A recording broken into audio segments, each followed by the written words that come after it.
back. In 1,000 feet, take I-57 north.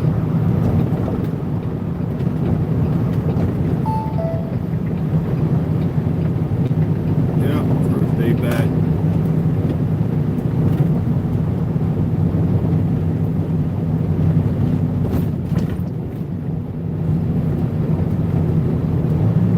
So that's why I named my channel H.A.M. Lifestyle Blogs, because that way all I gotta do is turn on the camera and just show y'all what I'm doing.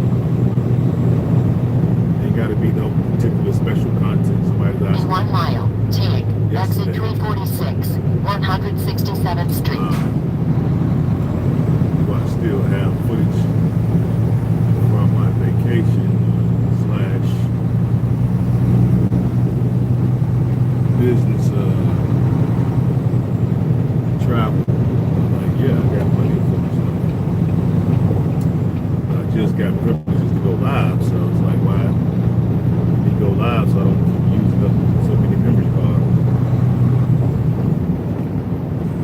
So let me put that videos, those videos up. I'll upload them. So I'll upload them at night because it takes all day. You know, it might take less time over here. In a half mile, take exit Grand Rising, 346, Grand Rising. Welcome to a new day. 167th Street, and then keep to the left at 0.2 miles. Welcome to a new day. First day back, guys. I'm up and out. I'm running a little bit behind schedule, but the place where I'm going, they really don't care. In a quarter mile, take They don't care. exit 346, 167th Street, and then keep to the left Okay, at 0.2 I miles. understand. I'm getting off at 167th Street. Thank you. You got a new terminal, so I don't know exactly how to come from that terminal. In 1,000 feet, Sure. keep to the left on IL-15. IL-50, I gotta stay on. Once I get to a certain point, I can just turn it off. Another way in. What's going on, people? See, I got two folks in the house. In 0.2 Welcome miles, to a slide new right day. on IL-15. See if I can slow her down. She's a little bit too amped this morning. Yeah, it's 6 a.m. over here in the divided snakes. 6 a.m. and a little bit after 6. And I'm on my way to hustle these loads. This is what I do. This is my full-time occupation, guys.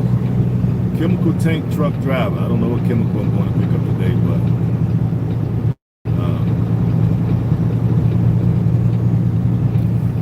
I'm sure it's some nasty stuff. That's all I need to know. Luckily, I don't have to do too much to touch it. Turn right on Cicero Avenue, IL-15. They're sending me down to Cicero Avenue. Probably could have went a better way, but I'll figure out a better way by tomorrow. I gotta hustle loads here today and hustle loads here tomorrow. So it's local work, but it's good work. In a quarter mile, turn right on Cicero Avenue, IL-15.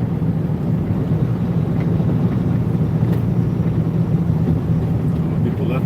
Y'all left? Y'all not right.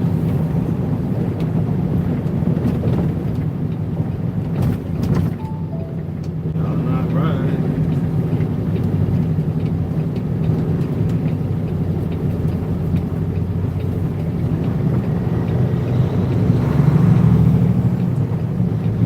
Continue on this road for 11 miles.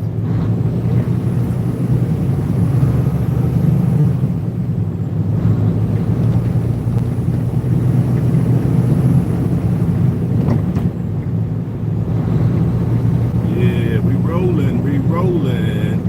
Back to work, guys. Have to leave Mama's alone and come back to buy the snakes. Get right back in the truck. Felt a little bit better today. Give it 2 more days, I'll be back to 100%.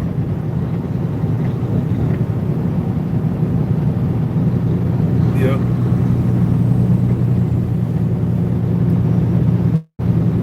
Back at 100%. Now it's back time to hustle these loads. You gotta hustle these loads so I can get everything set up.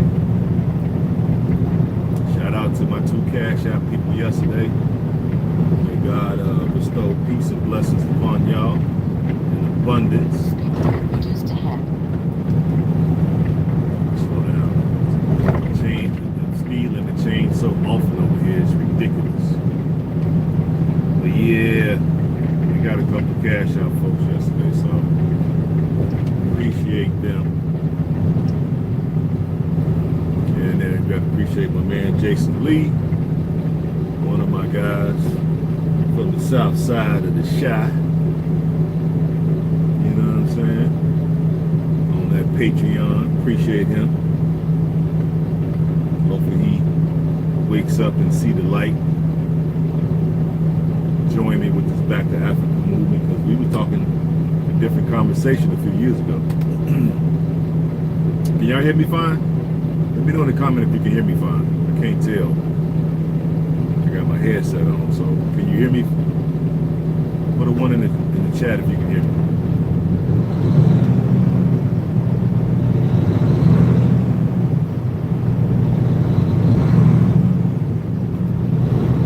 One in the chat if you can hear me. I'll let you hear me.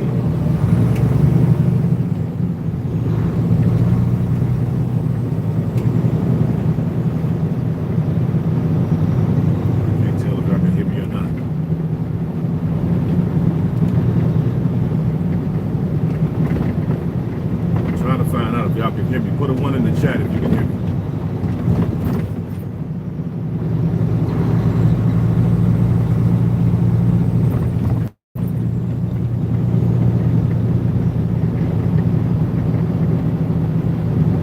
Thank you. Somebody paid attention when they went to school. Appreciate that. Appreciate that. I know y'all can hear me. Yeah, I was saying that shout out to the Cash App folks. Yesterday, finally received my first 2. You say third, but third one is my third one. So shout out to them. I immediately took that and put it on Bitcoin. You did immediate, like faster than fast. And that's what we do over here. We don't use the power of the crypto markets in order to grow whatever you all pledge to me. Grow that money exponentially, as my brother Jason Lee always says, and then take that to the African continent, get that beautiful exchange rate, buy that land so we can build us communities and move us along as well. Yes, we can actually have a neighborhood instead of just a hood. All the neighbors left. All we got left now is hoods. That's why he's like, welcome to my hood. Where everybody know everybody.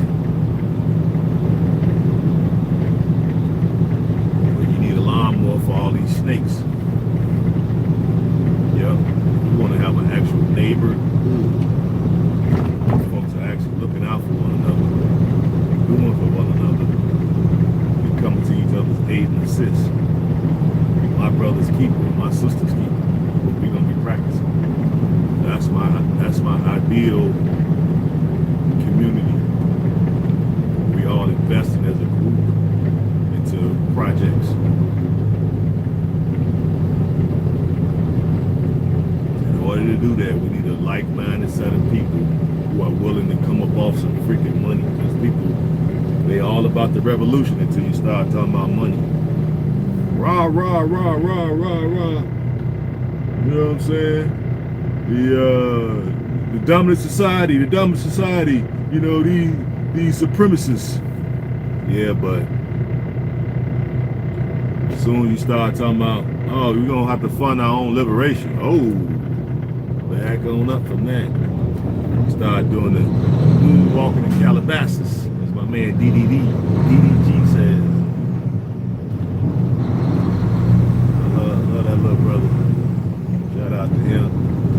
Watched him ever since he was in his college days. He really put forth the effort. That's why I'm like, you know what? I can put forth that kind of effort. Why am I not doing it?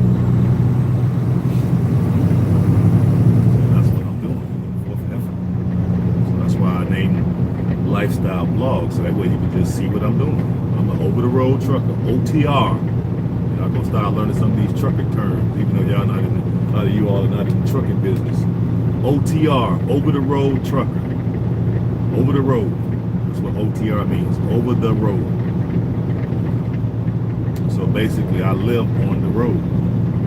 Because actually, don't you get tired of that? Do I get tired of making money? That's a better question. No. The money is on the road. You make money if you do local or regional work, but most of the money is to be made is over the road. So that's where the money is. That's where H.A.M is at. That's it. You know what I mean? Ain't nothing else to think about. As soon as I was cleared for work, they got me in the truck running loads. So they was behind because they was calling me before I even landed. Phone was ringing as soon as I was approaching the runway to O'Hare. Phone was ringing. Guess who it was? My dispatcher. You back yet? No, I ain't even landed yet. Can you give me a chance to land? He can't wait to get me in the truck because he know if I'm around, you know, he almost assured to get his bonuses. You know what I'm saying? I'm all for him getting his bonuses because if he get his bonuses, that means that he's gonna keep me working, keep my wheels spinning. As long as my wheels are spinning, I'm making money. So now I'm gonna go hard in the paint for 6 months. But basically, now that I'm cleared for work, I'll go to him and say, hey, look, you know I got my citizenship over in Sierra Leone, so let him know, like, hey, look, man, I'm trying to build a community over there, so I need you to put me on them big money runs. Keep me rolling for the next 6 months. We're just not coming into the peak of truck driving season. April, May, June, July, August, September, October, November, early part of December is the peak truck season. Meaning all the different goods are coming from the ports. That's why I was talking to that person yesterday, Hope, and they talking about, well, Sierra Leone, they import a lot of their food. Yeah, so does every other country. And I work in the logistics business, and I used to go to the ports and pick stuff up when they come in and transport them from all over the country. So we all do that. I'm like, people be coming into the comment section just saying the most, to them, I guess it sounds like, you know, it's like, you know, like they outsmarted somebody. You're like, dude, you talk to somebody that go to the ports to pick the stuff up. When it comes in from South America, when it comes in from Europe, I go to the ports and pick it up. Like Sierra Leone is the only country that import food. Everybody do that. How you think you get food out? How you get products and produce and all this stuff out of season? How you still got it on the shelf? Because we imported from somewhere else. It's like, lordy, lordy, lordy. What have we have here? And people think they be actually saying something. That's why y'all need a real champion, right? And my friend was saying, hey man, you need to get some moderators so you can get these trolls up out of there. I'm like, you know what, nah, leave the trolls in there for a little while. Let's go back and forth with them so we can see the juvenile comments and mindset that they come in with. And it's actually helping us as a teaching tool so we can see what we shouldn't be doing. We shouldn't be giving these people that type of energy to derail our energy. All they doing is they there to dissipate a grassroots movement. They don't want no grassroots movements to spring up that they don't co-opt. That's what they're trying to do. And I know some of these people are paid and some of them are not paid. Some of them do it on their own, and some of them are actually paid.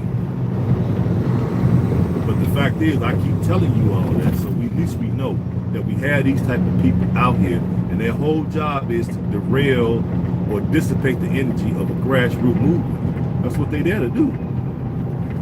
And so we have to be studious enough to understand that we got these type of people in our midst. right? Look like us. And keep in mind, they look like us, so it's hard to distinguish them.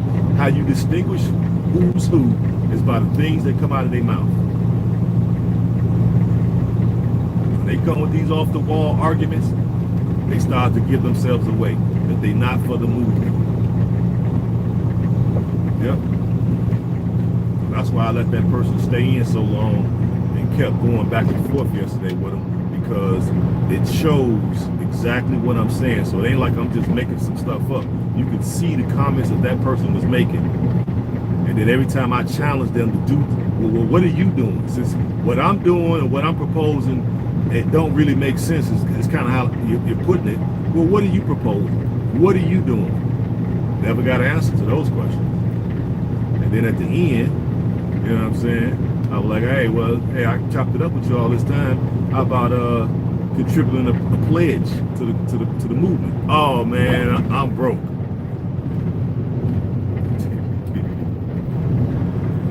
Oh man, I'm broke. I said, yeah, it figures. Basically just came in here to disrupt what we were talking about and what we were doing. And you had no intentions. So basically came in ill intent. It'd be different if you came in and just sat back and paid attention. You know what I'm saying? But no, you came in being antagonistic. And then when you ask the person for a monetary pledge, boom, all of a sudden now they broke. You had so much to say.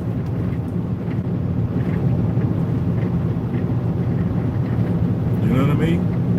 He's talking cash money, like you know how to run a government is what this person was talking about. But at the same time, you asking for a monetary pledge, I'm broke. I'm like, man, you can't make this stuff up, people. And this is the reason why I didn't really want to come to YouTube, but I realized when I started looking, because I been watching YouTube forever. Yeah, all that smoke. Sierra Leone is a poor country. You got a passport to a poor country.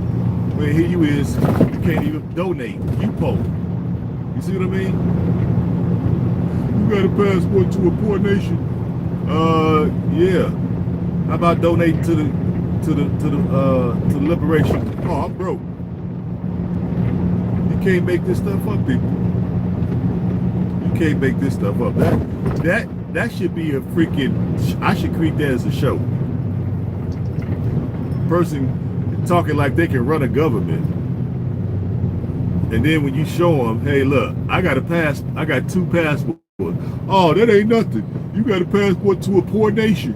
Sierra Leone is a poor nation. I'm like, oh, okay, yeah. They not really poor. They just need to educate themselves so they can be able to exploit their material riches and get it for market prices, and then they would no longer be poor. They'd be like Dubai. Okay, and then the person like, well, that's to a poor nation. Then you turn around and ask that same person that said that for a monetary pledge, and the first thing they say, I'm broke. You can't make this stuff up. You cannot make it up. I'm like, wow, check that out.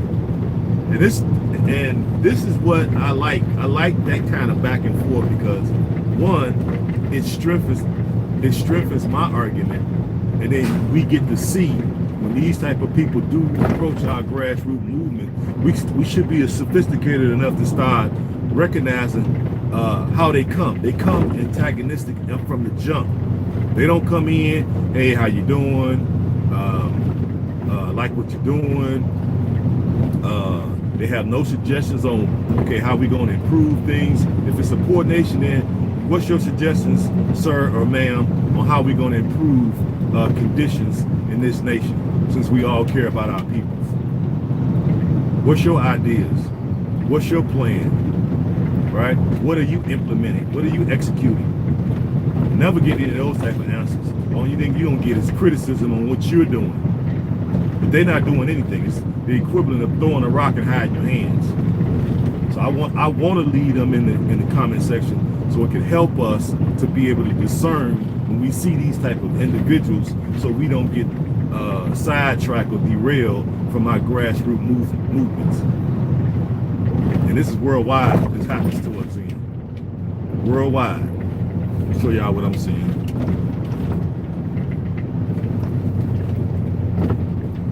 Y'all can see I'm driving my chemical tank truck.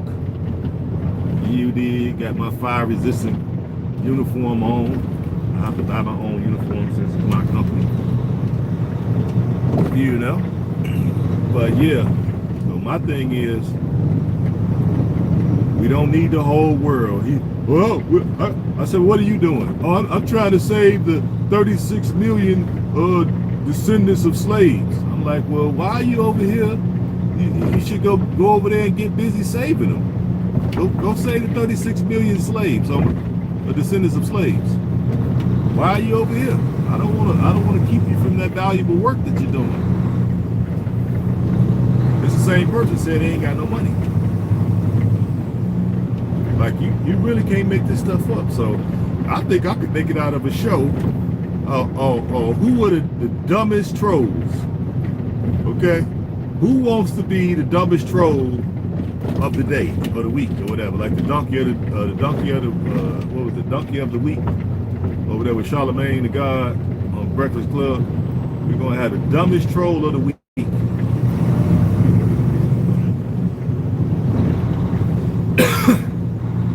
We can vote on it as a group. I ain't gonna let them sidetrack us. You know what I'm saying? I'm not gonna let these petty arguments that I've been hearing and seeing develop since I've been in this movement. Our biggest problem is we try to start off too big. That's what I see as our downfall. When you look at the Nation of Islam, too big.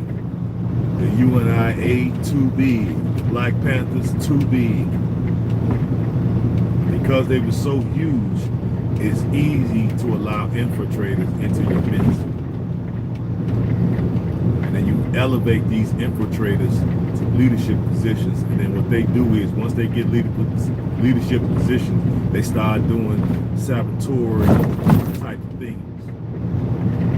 They start putting doubt into the brother's mind about the movement, about the leaders of the movement, about the captains. It just start sowing seeds of deceit. And before you know it, the brothers be at each other's throats and not even knowing that it was a saboteur in that mix that started the whole ball to rolling. Before that, they was doing well as a grassroots organization. That's why we have to have hundreds of thousands of people like me. We start many organizations where it's less than 100. So we had thousands upon thousands upon thousands of organizations with 100 members or more. Then it'll make it super duper impossible for the powers that be to control us. And that's ultimately what they're trying to do. They're trying to control us, and the reason why they're trying to control us the reason why they try to control us is to control our numbers. They're afraid of our numbers, and that's why I think I just bust over his stall for so long. They need to stay back here because I can't cross the intersection. You know, I got the green. Yeah, they want to control us so they can control our numbers. They're afraid of our numbers. That's why I was going to say that I don't think when they start talking about how many Africans it is on the planet, when they come up with whatever number they come up with, I think we should double that number, because I think they're not telling us the truth. I think it's really, we're probably the dominant race on planet Earth. I would say we're probably in the billions worldwide. And they don't want to tell us that, because if we start taking pride in that, they don't want us to have no wins, period. They want all losses in our column. We don't want us to get no wins. So I I think we over a billion. I think they got us at like five or whatever, 500 million, I should say, sorry. And I think we're basically in the billions, probably at least 1 billion something. I think it's more of us than the Chinese, to be honest with you, but we'll never know because we're not in charge of these. What are they doing up there? We're not in charge of the mechanisms that does the counting. I guess it's a problem up here at the tracks. Have a problem.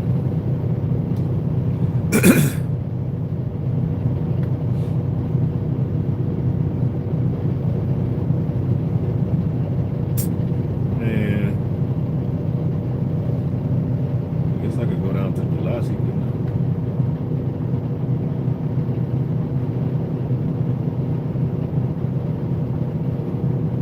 Hold on, guys. I'm just trying to see what the heck is going on up here.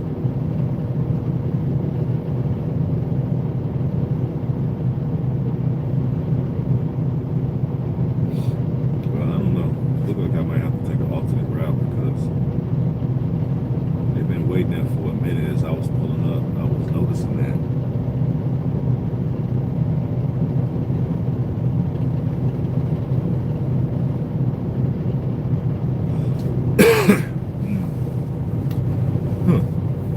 I see people turning around. You see people turning around? Should I go up 95th?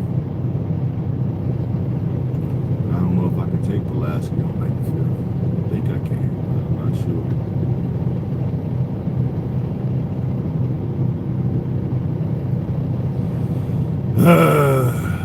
I hate when stuff like this happens.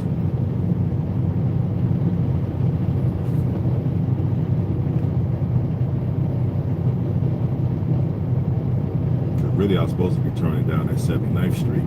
This is 95th, so I'm really supposed to go down 20 more blocks and turn.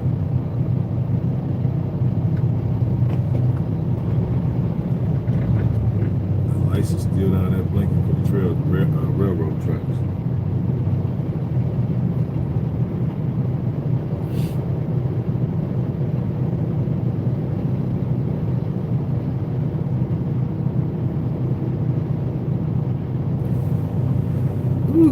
Let's see.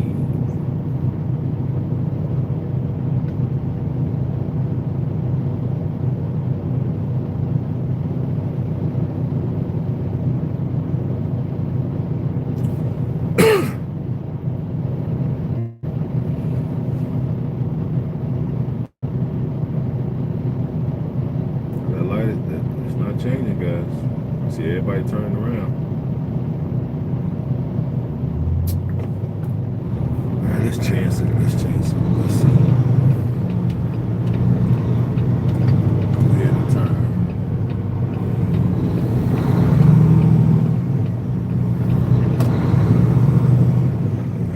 Let's see what Pulaski.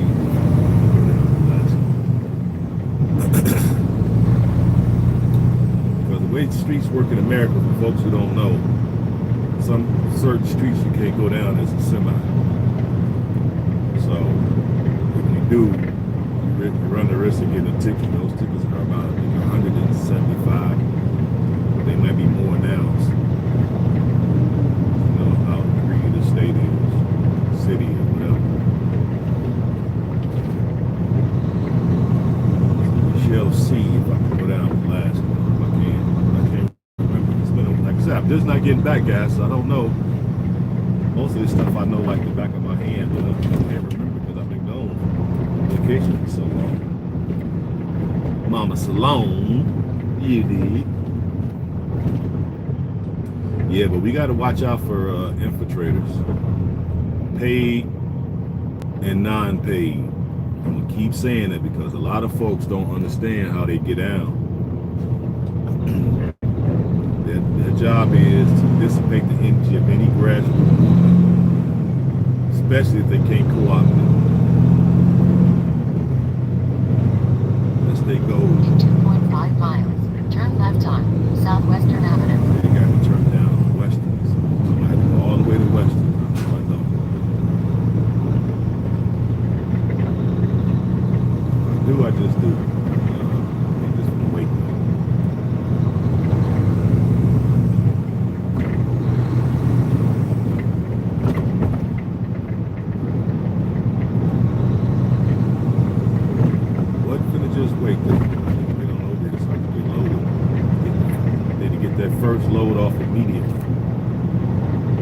go to Amazon store, guys. Here to my right. Amazon Fresh, one of the stores where you go in and just flash it, your phone or whatever.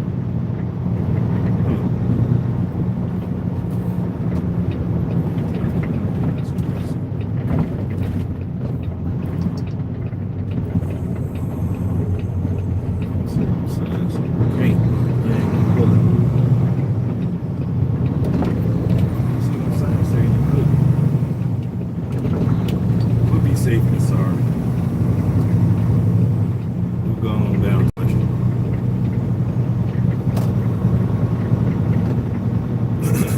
I can't remember if I went down Pulaski on that particular street before or not. So since I'm not for sure certain, they're gonna come back and get a ticket on our first day back. They'll love that.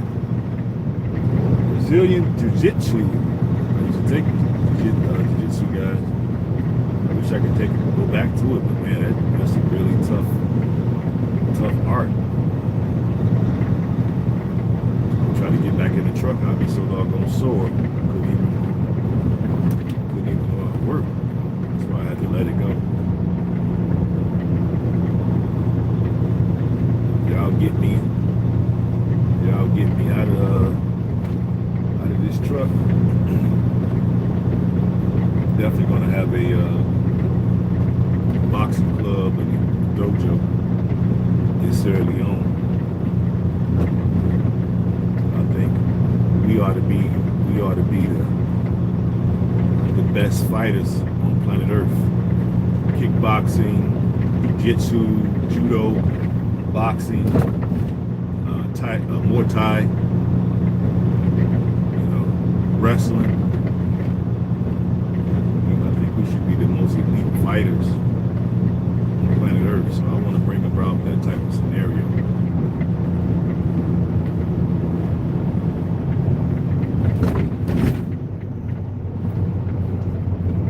think I can go down to kids.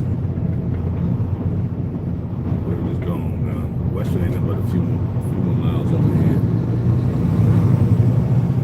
Basically, I'm in the south suburbs of Chicago, for folks who don't know. This is what it looks like. My folks is here, my folks is overseas.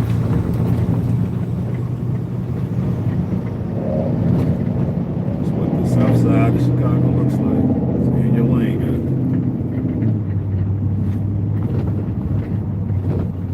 guys. South suburbs, let's just say.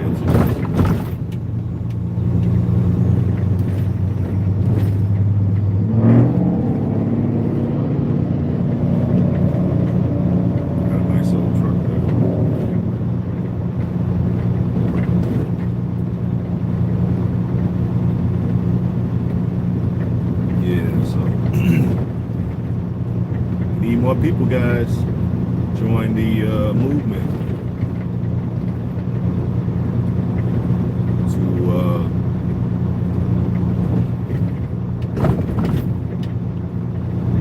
join the movement. So we need our pledges. Patreon.com/GoHam lifestyle. Become a patron. I'm only asking for $25 a month. That's roughly 85 cents a day. I'll take anything that you all pledge to me. Turn around and put it in a quarter mile. Turn left on Southwestern Avenue. Put it on Bitcoin and the top 10 cryptocurrencies. In 900 feet, turn left on Southwestern Use the power Avenue. of crypto to grow that money exponentially. And then take that money to Mama Salone and try to grab about 100 or 200 acres. Start getting that land cleared and that light turned quick. See that? Only one car was able to get by. That's crazy. Buy that land and lay forth the groundwork for us to have a community to come to as we repatriate to the African continent, so we can practice what we call neighborhoods instead of just having hoods. Right now, most of us stay in hoods. All that trying to move to where the dominant society, as Tariq Nasheed says,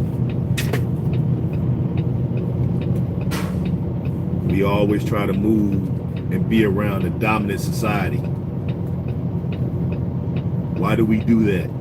Because we act like we don't know how to create neighborhoods. That's why we do that. We run to go stay around them. This thing green long for me.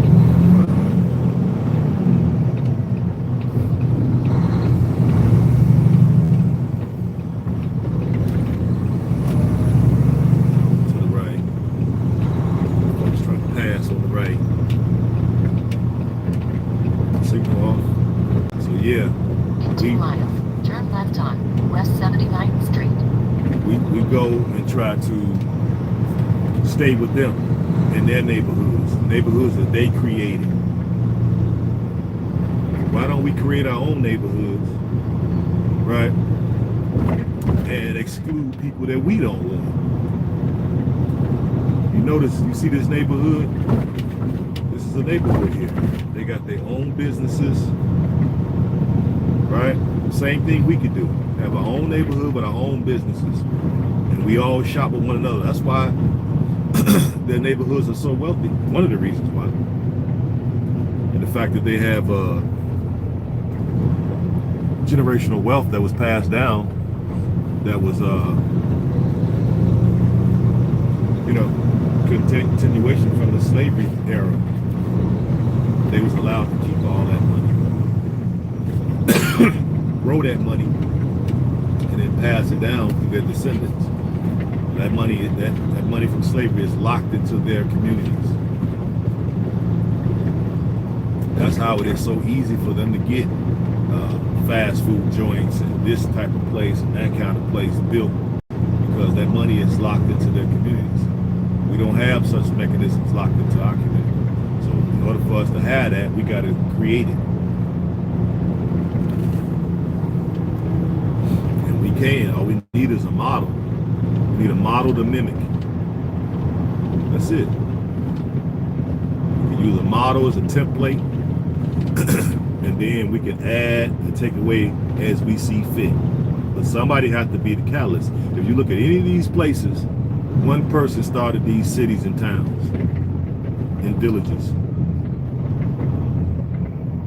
One person had an idea, and the rest of the folks decided to join in, and now they have towns, villages, towns, and cities. And that town is associated with that person who came up with the idea, right? And that's how you create a legacy for yourself.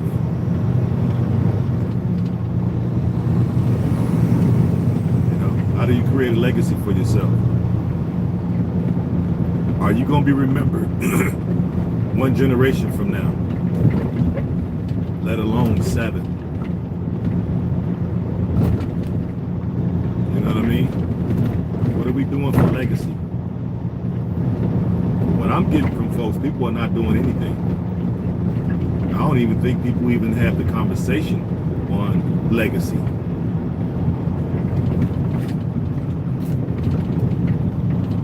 When I start scrolling through the YouTube streets, I don't hear nobody talking about legacy, especially beyond one generation.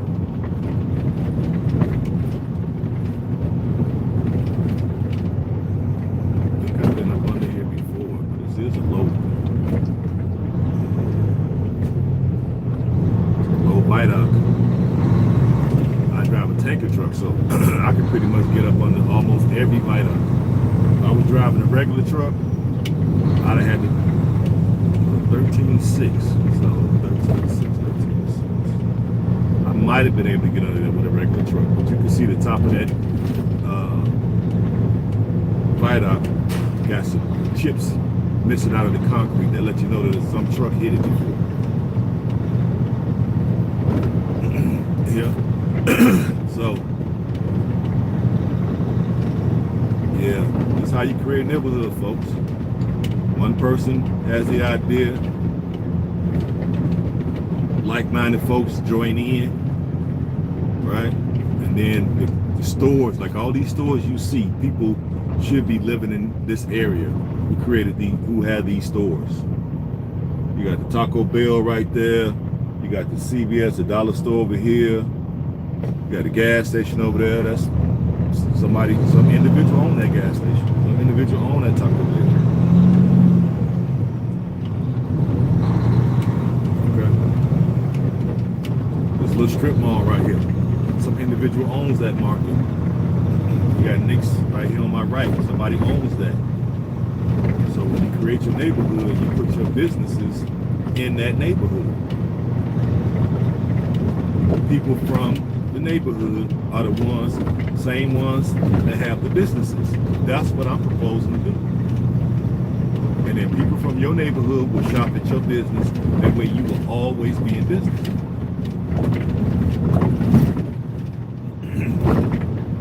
If we practice good neighborhood governance, there's no way Lebanese, Chinese, Europeans, Asians, whatever, East Indians, there's no way they can touch us if we practice neighborhood governance.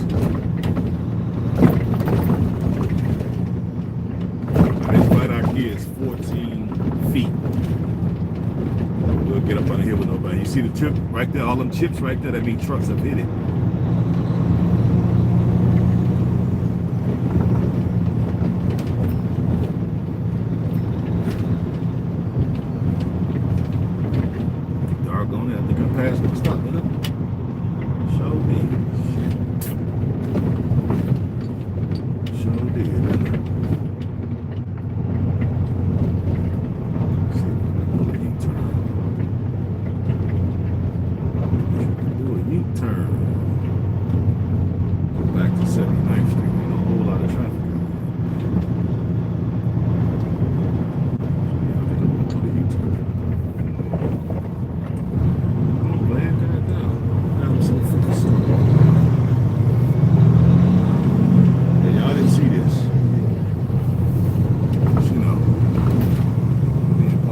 H.A.M. lifestyle.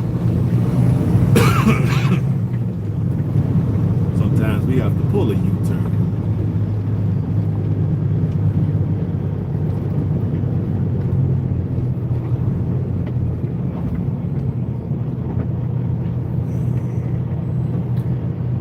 Yeah, y'all didn't see that. Y'all didn't see that. I had to pull a U, baby. It's all good though. You know what I'm saying? Nobody saw it. Nobody saw it. So we good. Get on down here because I missed it by a couple blocks. I was looking at that Taco Bell. It made me forget because I'm coming from a different way. That's why I forgot. That was dangerous. Didn't even stop at the stoplight. That white car just flew past me on the right. Make sure nobody else knows.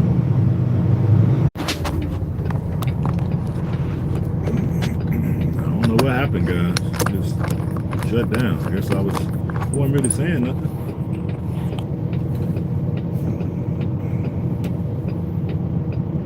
It just shut down. I'm trying to be strategic in my words.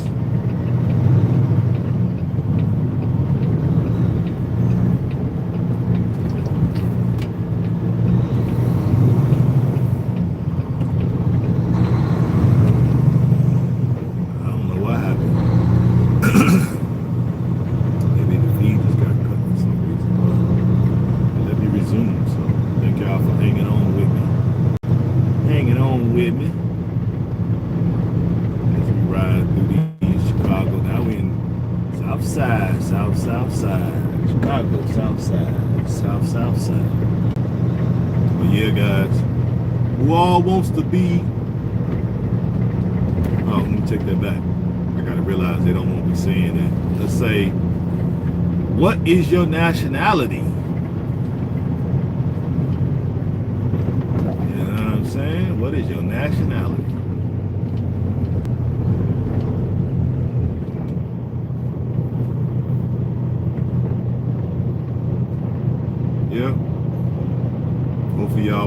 to Sierra Leone with me on the 4th homecoming.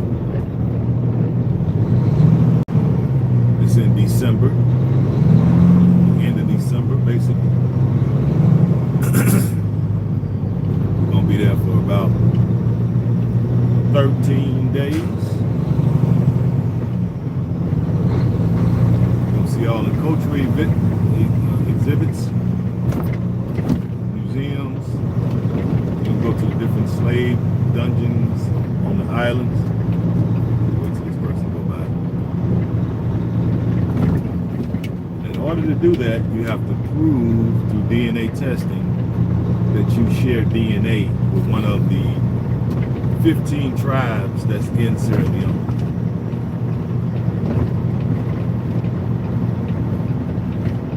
You need a background check, criminal background check,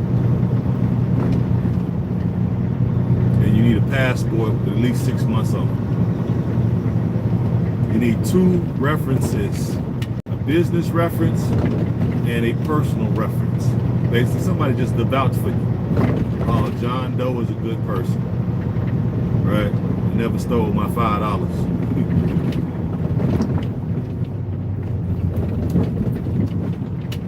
Yep. Once you get all that together, you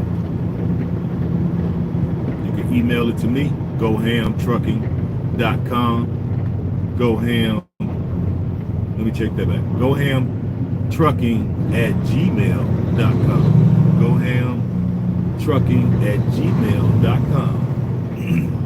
Send me those things. The price, we still working on the price because we negotiated with a couple hotels. We're going to hit 5 hotels doing that 13 days. We're still negotiating with a couple of hotels. So I would say we're going to have 2 packages, a premium and a deluxe. The deluxe is going to get you the suites. So you're going to be in a suite in these, I think they're only like 3 or 4-star hotels, but you will have the best of the best. So they're going to range, don't quote me, but it's going to range between 45 and 5,000, depending on which one you want. You want the premium or you want the deluxe? Sure can't nobody squeeze in behind me. Gotta make this turn. Arrows.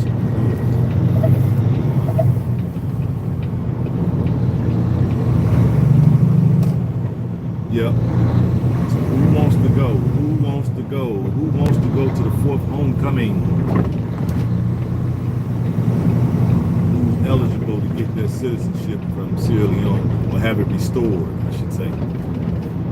That's our ancestral homeland. You need to restore your ancestral birthright. And of course, that country recognizes dual citizenship, which is a lovely thing. And we can become citizens of Liberia as well, but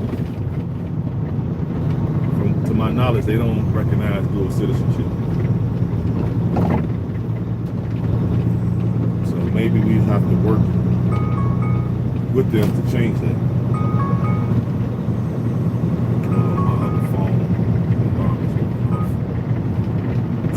We have to work with them to change that.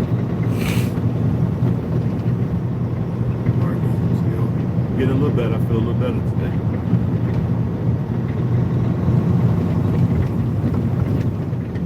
Getting closer and closer to my destination, finally. I had to go all the way around the world. Yep.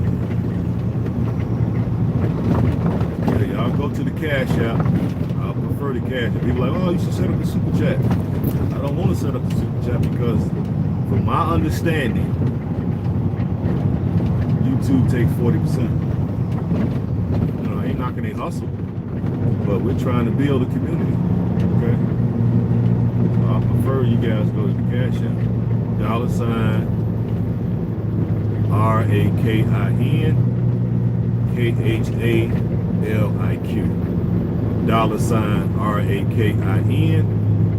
KHALIQ. LIQ. It's in the description of most of my videos. Hey, what's happening? I see you. Hey, what do you say? Grand Rising. Welcome to a new day. Happy Saturday to you.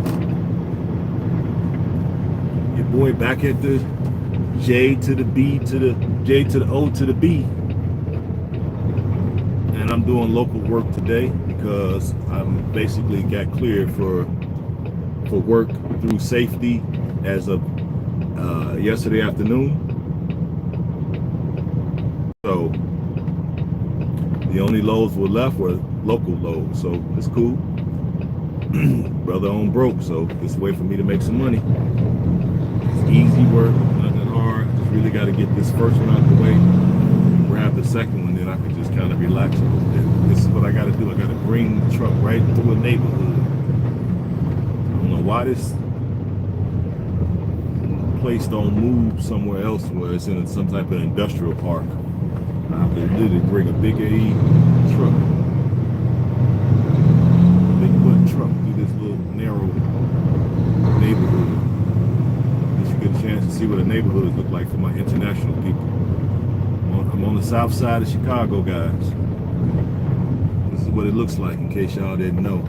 Don't look bad, do it? Yeah, everybody's still asleep.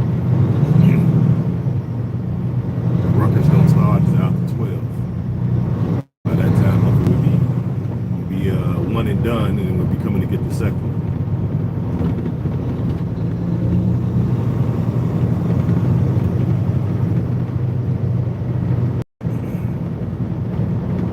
It's the only way to get to this place, too.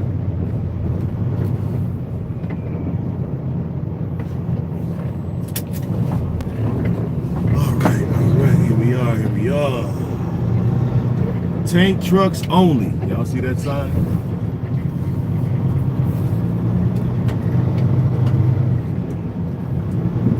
Why the gate is not coming first? Right here, so.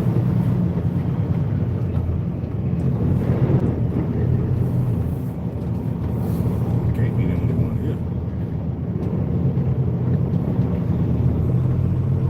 Stay close to this fence.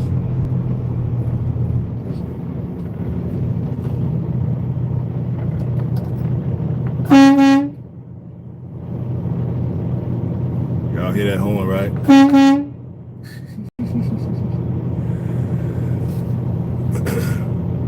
This gate is normally open. It says approach. Let me approach it slow. Maybe it'll open by itself. There it is. Reading is fundamental, people. It says right there. Automatic gate. Approach slowly.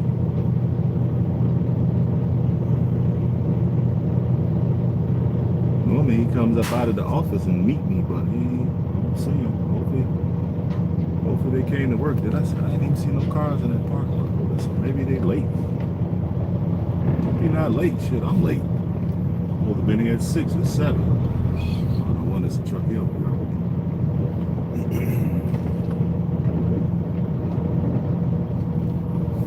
He got the car parked over here today.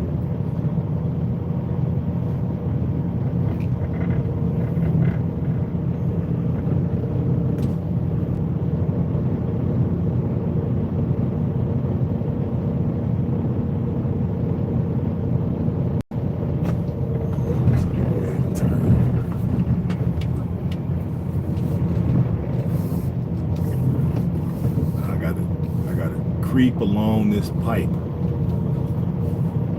See it? I mean, along this staging, because this is a narrow place.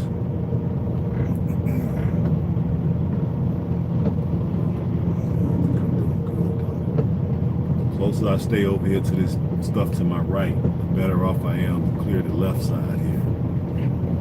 This one can cut it right here. Let me go. Pause one time.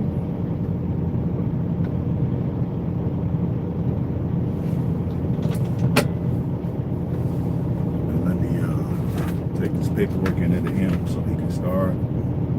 I'll be right back, guys.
You dig?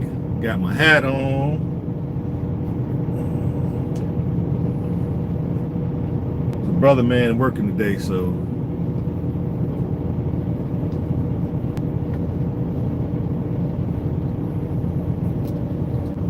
supposed to wear your mask even in your truck. So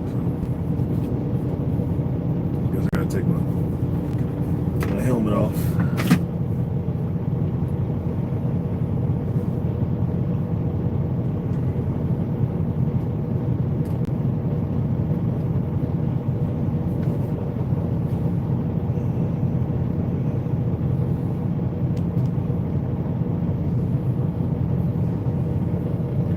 Yeah, there's a guy in front of me, so I gotta wait till he get done. Yeah, I gotta wait till he get done.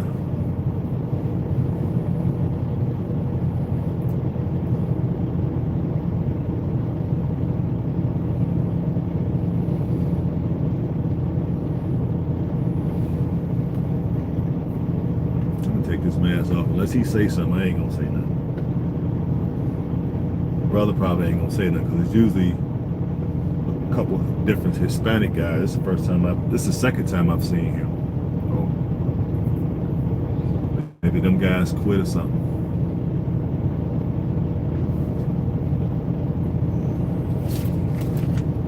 I can't see why. The last couple times I think this will be his first time loading me though. He was here the last time. I think they was training him. Maybe they was training him last time I was here. Let's see what time is it. 7:09. So we don't say 7 o'clock.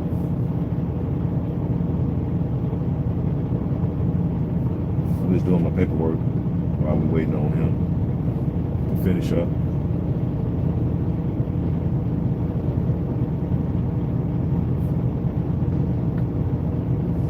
What's today's date? The 8th.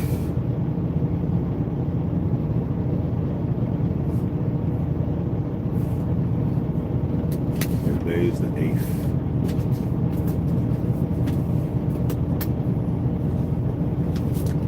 And I went in there and dropped the paperwork right in some water.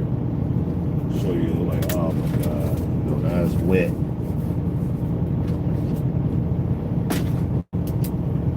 Now it's wet.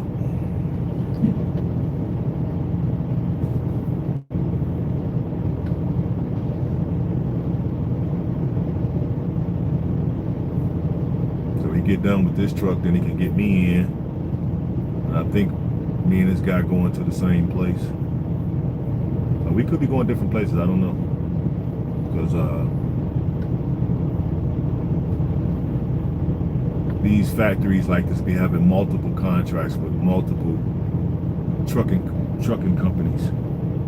Because I know they wanted me to do 6 of these loads for the weekend. And I told them I can't do 6 of these loads. What the hell are y'all talking about?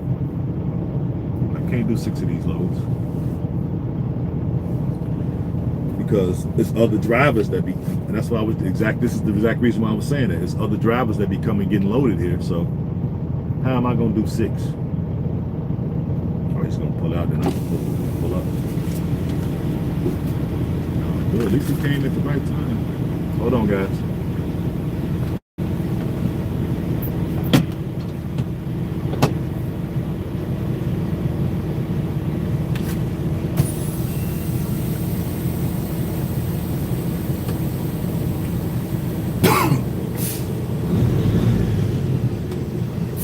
I gotta put it in gear first.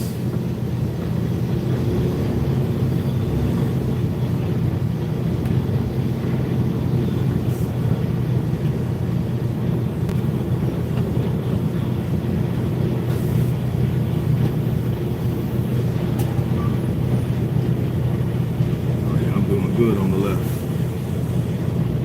So he's gonna tell me when to stop.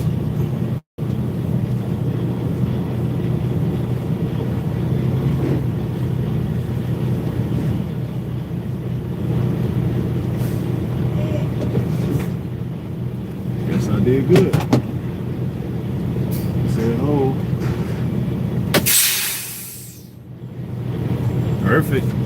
Look at that, boy. First day back. I ain't hit nothing yet, guys. First day back, I ain't hit nothing. Great. So far, so good. Now, I got to get out of here. That's the thing. Because you see what that turn he had to make. I got to make that turn. He got close as heck to it, too. I'm looking at his tire marks.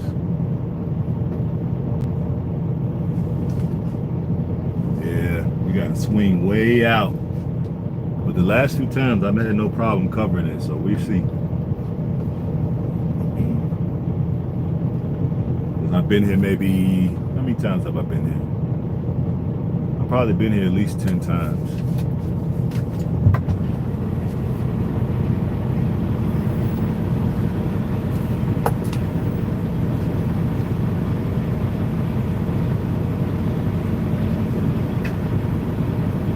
Picking up too low? Yeah.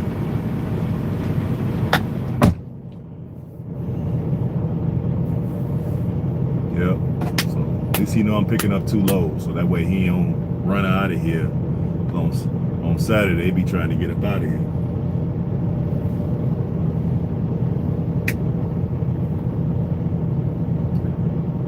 Yep. So this is what I do, people.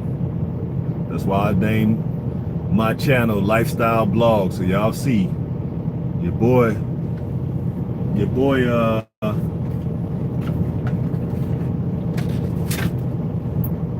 be about his paper. I'm not married. I have no kids. I don't drink. I don't smoke. Okay. Yeah, I've done some bad things growing up because I grew up poor. What can you expect basically from a kid from the inner city, no dad, and mom addicted to alcohol and tobacco? You know? So of course I didn't have no real positive role models. My role model growing up was Muhammad Ali. Yep. But since I didn't know him personally, he wasn't in my life, you know, even though he did some things, that's who I wanted to be like. I wanted to be a boxer. Yep, I wanted to be a boxer. Yep. That movie The Greatest came out. I was in love with Muhammad Ali after that.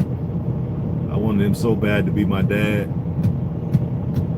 I heard somebody saying on the internet yesterday, thanks, good, you tried. Yeah, you know, I went to boxing school, so I can box, but I ain't no Muhammad Ali. You know what I'm saying? You know what I'm saying? There ain't no Muhammad Ali. You know what I'm saying? But just to put that out there, that we do need champions to, because you never know when kids grow up what they're gonna be, and that's basically why I'm going down that road. You know, I didn't have the finest role models growing up, but somehow, some way, through Allah's grace, I was able to see my way through the fog and come on the other side, and now I live more of a straight edge lifestyle. Yep.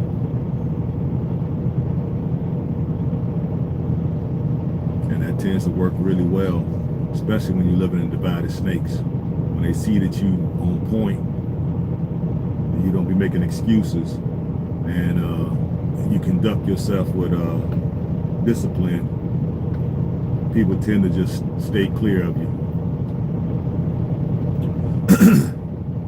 At least they stay clear of me. You know what I mean? And then they don't really even question why. Hey, why you be running to Africa all the time? They don't be asking me that stuff. They just be like, where's your adventure going to now? Where you going now? I'm like, I'm going to the motherland. You always going over there. And all I say is, you're right. Absolutely. Don't give no explanation. They don't need to know. Don't need to know. But yeah, guys, that's what I do.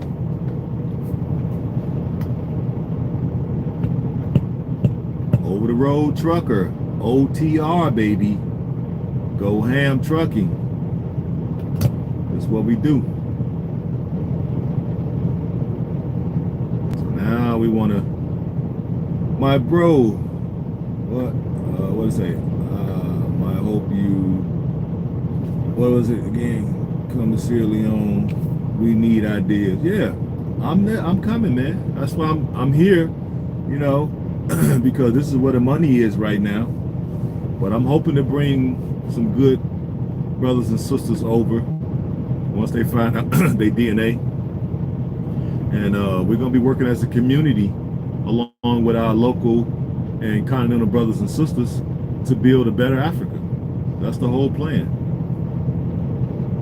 You know, people be talking about, you coming over to set up a exclusive neighborhoods. There's exclusive neighborhoods already over there.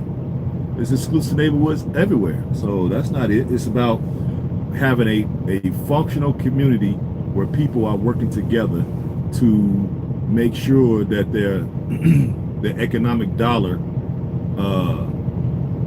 recycles in that community as many times as humanly possible before it leaves that community, so it can uplift everybody. Okay, that's what we need. We need to basically be a bank for ourselves. So yeah, we're coming over with ideas. You can rest assured that, fam. That's what we own. Now, I'm hoping that the people back me so I can come over there and do some of the things that I want to do, and then partner with me into the community. That's what I'm doing, because I don't see no communities like that in Sierra Leone. Now, we're building one in Ghana, and I'm going to be part of that community as well, and I'm going to be doing some things in Ghana. But Sierra Leone is where my people came from, so I definitely have to do some things there. And I need you all to help. Simple as that. Can't do it by myself. Y'all see what I'm doing? I work. And I've been doing this for the last 10 years. I'm in France. My mother's from, is white, but racism. Yeah, of course. Nobody cares if your mother is white, if your dad is white. If you have what they call the one drop rule, basically one drop of Negroid blood, you're considered a Negro according to the dominant societies. Okay? So you can get upset about that, but that's the way they see it. And I'm sure if you're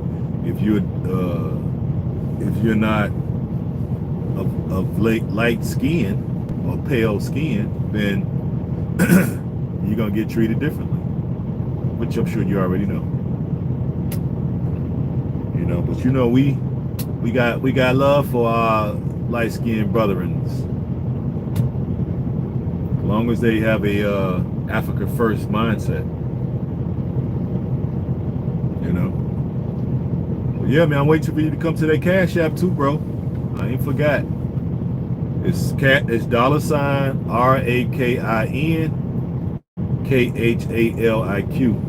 I know you were saying about you want to donate, so there go my Cash App. $RAKIN KHALIQ. Or you can go to patreon.com/GoHamLifestyle.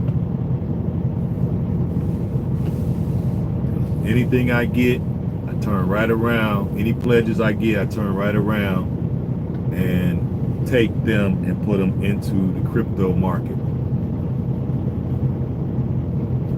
So everything I'm getting, I'm putting into the crypto market so we can grow that money exponentially, and then go to the African continent, get us some acreage, some hectares. You dig? Have it cleared, have the infrastructure put in, and then start inviting folks over to repatriate to the African continent with your citizenship and full rights and privileges as a citizen. It's a lofty endeavor, I agree, but this is what I want to do. I don't want to be just, you know, I could be content with just driving this chemical truck all day. You know what I mean? I got at least another 20 years to work. But do I want to do that Is that the best thing for the liberation? Probably not. Is it the best thing for me individually? Probably so. You know, they pay us good money to drive these trucks. You know, I make as much as a surgeon makes. Just for folks who gonna come with that narrative, you just need money. No, I make as much as a surgeon. Surgeons make around 150, anywhere from 100 to 300,000 on average, I would say. And I'm in that range. I make as much as some surgeons. So it ain't the fact of needing money. It's the fact is that the thing I want to do is so lofty that it's going to require more money than I'm able to generate with just this one income. That's why I said, let me come on YouTube and talk to the peoples. I didn't study up on all the greats. Dr. Clark Anderson, Amos Wilson, God bless the dead, Van Sertima, Dr. Henry Clark, Dr. Ben, you know, pretty much all the great. Chancellor Williams, Neely Fuller Jr., Francis Quest Welsing, Shaharla, I can't never say her name. Shaharla Ali. Y'all know her name. You know, message to the black man, Honorable Elijah Muhammad. May God have peace and blessings upon his soul. Pretty much all the greats. You know, then I go into the business world. You know, your Think and Grow Rich, Napoleon Hill. Okay, these are some of the principles that I'm espousing to you all. And it takes somebody to be the leader. Somebody got to be the leader, and then we need folks to support that person. I want to build a Babylon as far as economics in Sierra Leone, just on the economic side, because what some of the things they were doing on the economic side was powerful, and that'll work right now today. Build that community, and we all shop with each other, we all buy from each other, and we all support each other in our endeavors as stockholders in all our different companies. That community will be wealthy in a few years. And any of our kids that come about that community, that the best and bright, we send them to the best universities on planet Earth. And we're gonna sow the seeds of duty, loyalty, right, and commitment into them, so when they go to these universities, they don't get Europeanized and decide to stay. No, you come back here with your talents and your degrees and help uplift the African continent.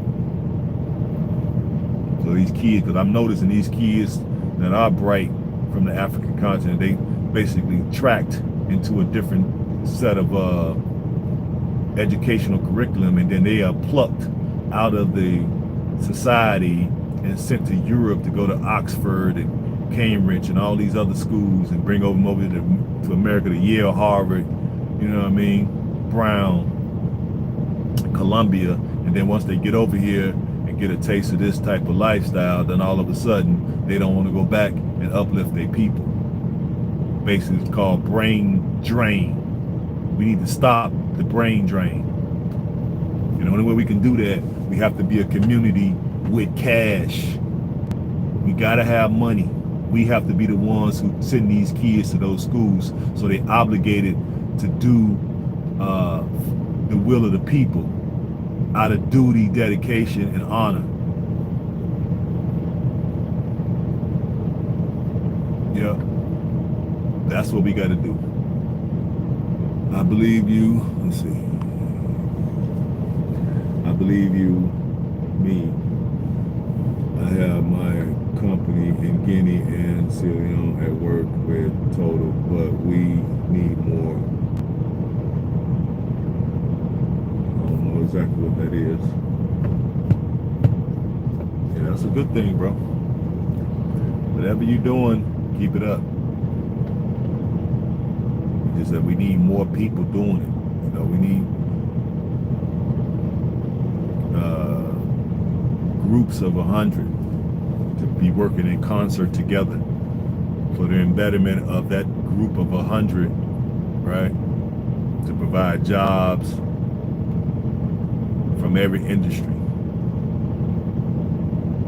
And it starts with one person with the idea. So I have the idea, and then basically borrowing it from other people and other places. Basically, I'm borrowing. There's nothing new under the sun. Nothing new under the sun.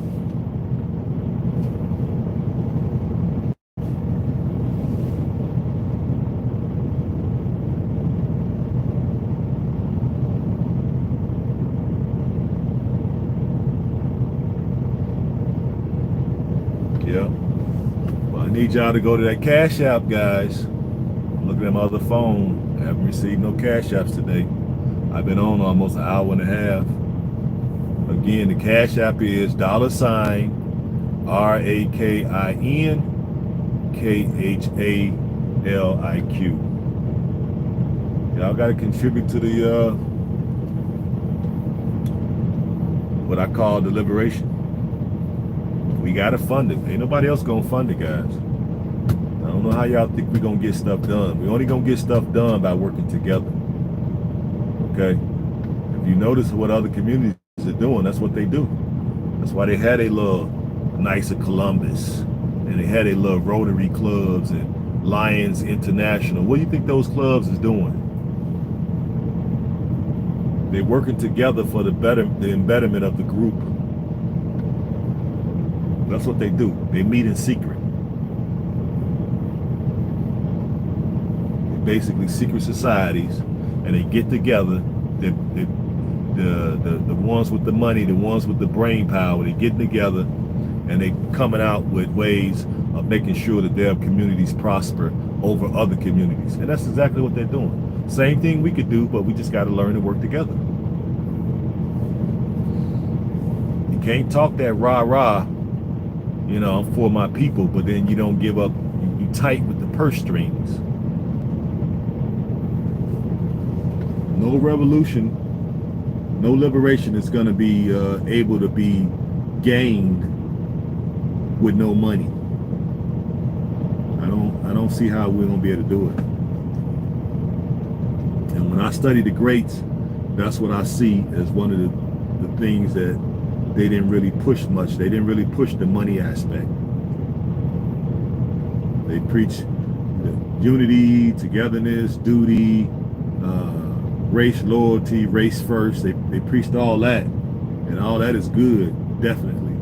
But I didn't hear them speaking about race loyalty with the money. Race first with your money. Duty with your money. Honor and commitment and dedication with your money. We got to be dedicated to not shopping with other folks. Yep. We need to be dedicated to shopping only with us. We got to be dedicated to only promote our businesses, our business interests. We need to be dedicated and have a sense of duty to uplift a person that has a good idea. We got to be able to put money behind that person. The banks ain't finna give no melanated person no real money. They give a few of them, right? But on large scales, they're not finna do that. Let 10 million of us go to the bank and try to get loans to open up all the industries that we need to provide jobs to our youth. We're gonna have 10 million no's, rejections. Y'all know I'm telling the truth. So anything we start, we need to fund. And I know going to our people and asking them for thousands of dollars is a recipe for disaster. It's literally a recipe for disaster. So my thought pattern is, if you ask people for thousands of dollars to get this done, you basically gonna get ridiculed and tarred and feathered and run out of town. You're gonna get tarred and feathered and run out of town at the end of a sword or a gun. That's how they do you. That's how our people will do us. So I'm thinking, okay, let me not go that route. Let me try to get as many folks as possible to contribute at least 85 cents. You can do more. You can do $1. You can do $2 or whatever a day. You know, you'll lose $1, won't even think nothing of it. You'll lose $10, won't even think nothing of it. And I'm gonna take that pledge from everybody and put it into cryptocurrency, the top 10. I know a lot of folks ain't really into the crypto. You know, shame on you if you're not. You should be. If you don't know much about it, I know there's a lot of coins out there. Just invest in the big one, Bitcoin. Just put your money on Bitcoin. If you don't want to take time to do any study, you don't want to attend no classes, you don't want to read no books, you don't want to join no investment clubs and groups. If you don't want to do none of that, you still want to be in the market. So just get in the market and get you some Bitcoin. And because you have money in it, skin in the game, it'll make you start paying attention to different articles and publications when they start talking about Bitcoin. And then when you see your money increasing, it's going to give you that enthusiasm that you're going to need, so you can tend to pay more attention to it. And folks who are able, you can go to Coinbase, go to the App Store, download Coinbase, set it up with your bank account, put $100 in there, what I call your lunch money you don't mind losing, okay, $100, and put it on Bitcoin, and at least that way it'll make you watch it. So as y'all see what I'm saying to you all, because I know a lot of folks who are not into the crypto, when they hear what I'm saying to them, it's probably, that ain't gonna work. That's because you're saying it out of a place of not knowing. You don't know what you don't know. So if you got some money in the game, it'll make you start paying attention. So then you'll start becoming part of the people who know. So then when you hear me speak about these things, it won't be that can't work. You'll be able to see what I'm saying. Yep. So that's what I'm talking about today. Just breaking it down to y'all. Want to come and show my face, show y'all what I do. And this is what the blog is going to be about. I'm an OTR, over the road. That's what OTR means, over the road truck driver. So I live on the road. So as Zoe Williams, shout out to Zoe Williams, he said, your people will tear you down unless you lead. You lead, or you make your introduction to the people leading with your flaws.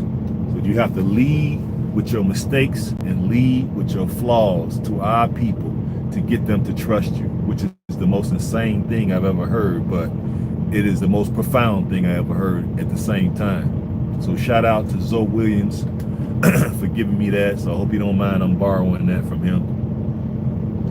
But yeah, you have to lead. I believe that. Lead with your flaws when you're trying to raise and elevate your people.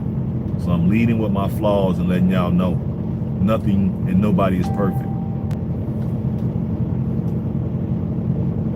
Yep, nobody's perfect. Nobody is perfect. Lord knows I'm not. But I do the best I can. You dig? I do the best I can. And I see that I want to do more. I feel I can do more, but I need you all to help. I need you all to help. Can't do it by myself. My trucking money is not going to be enough to put the whole revolution on my back. It is not going to be enough, so I'm going to need people to help. You're going to have to get off a few dollars. Stop being tight. Open up the purse strings and pledge.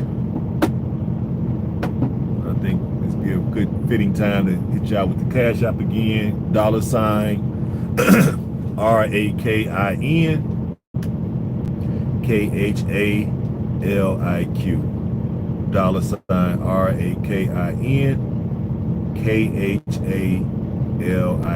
or you can go to patreon.com/GoHamLifestyle, and that's patreon.com/GoHamLifestyle.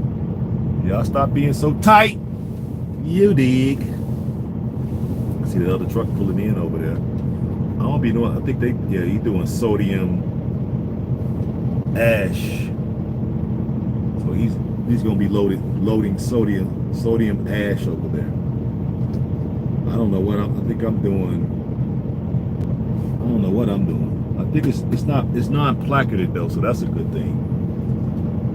Let's see if I get back on my loading.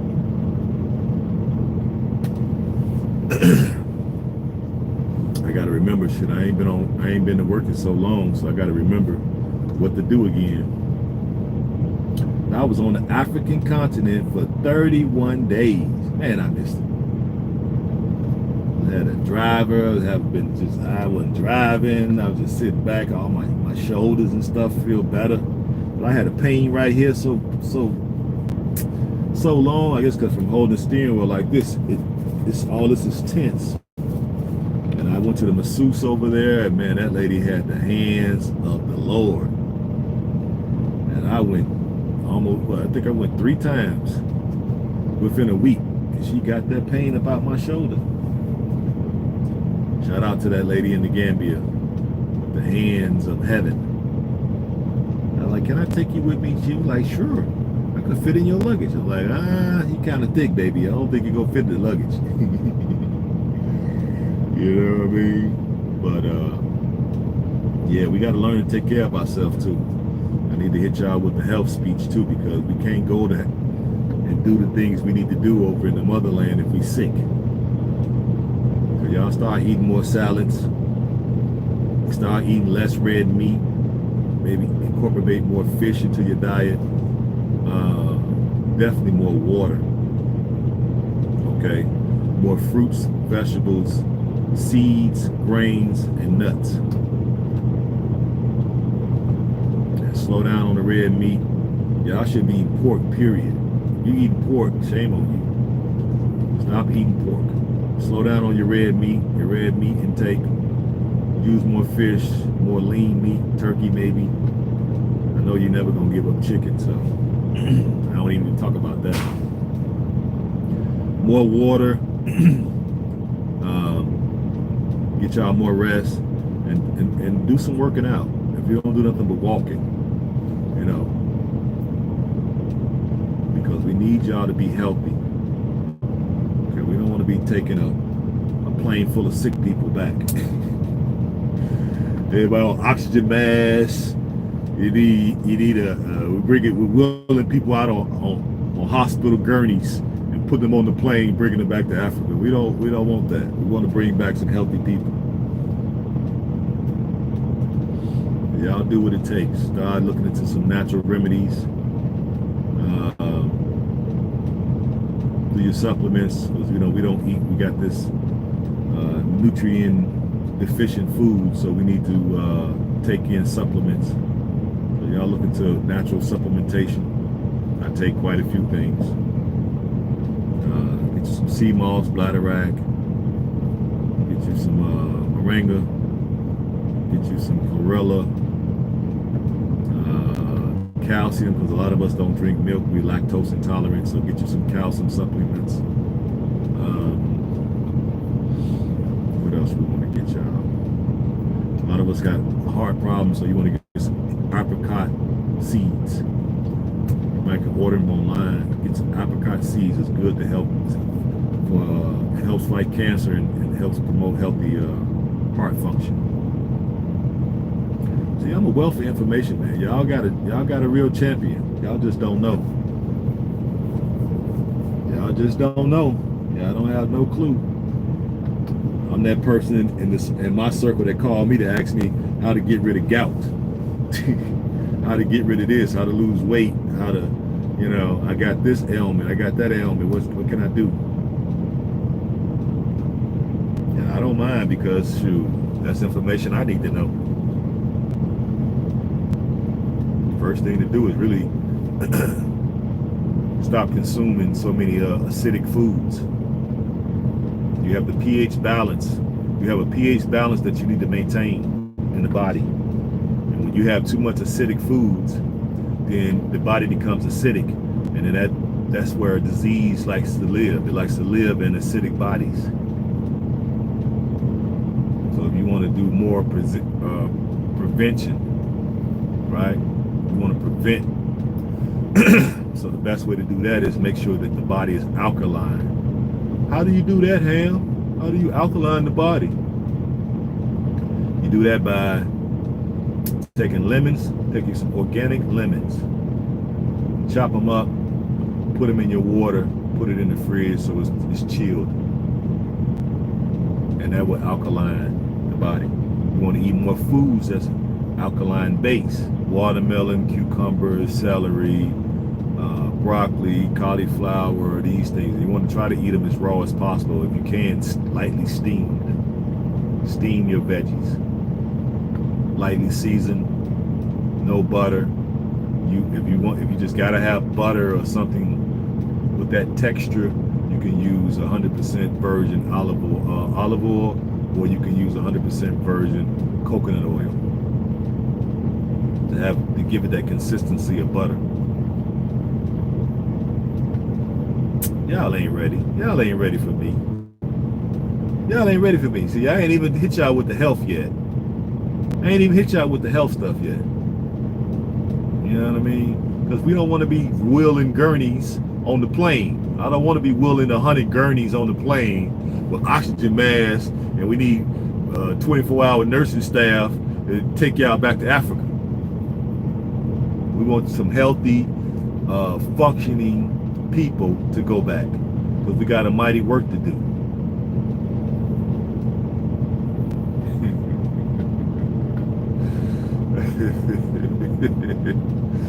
I know.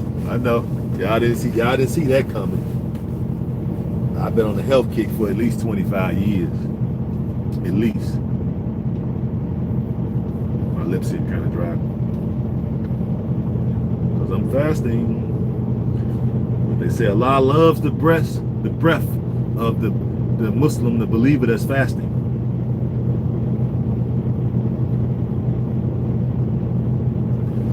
I just don't like crusty lips. But yeah, guys, take care of your health, right? Get you some elderberry to help boost your immune system. I'm sick because I sat up under that AC for so many hours on the plane, and then to come back. This morning when I woke up, it was 34 degrees. And it's May. Right now it's only 47.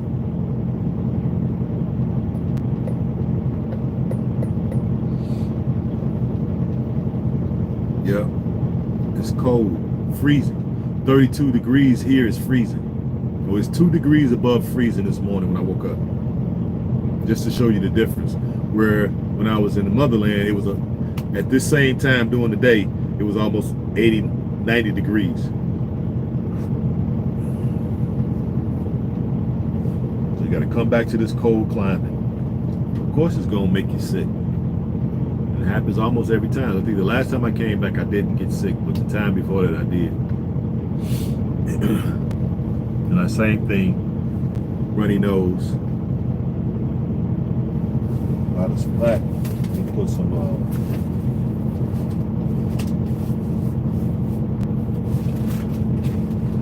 I brought it.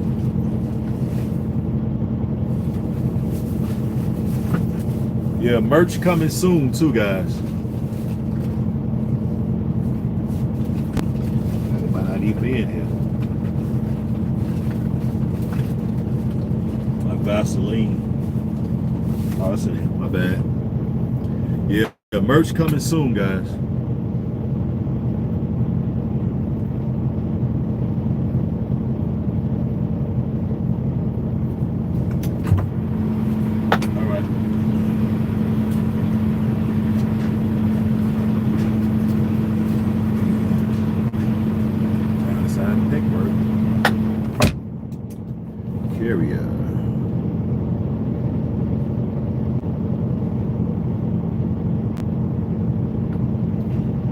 date? The 8th.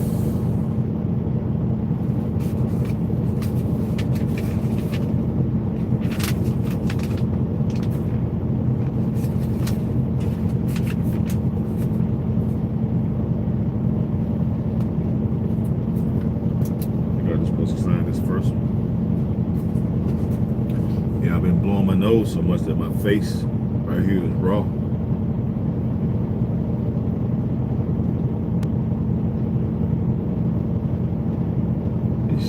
Chased chapter, whatever they call it. It's called chased.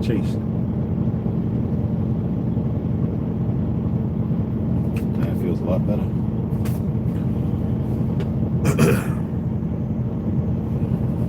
We almost done. Give me my copies of the paperwork. He's locking the top up now. We can go and get up out of here. I appreciate y'all rocking with me. I wish y'all would hit that Cash App though. Y'all being show enough tight.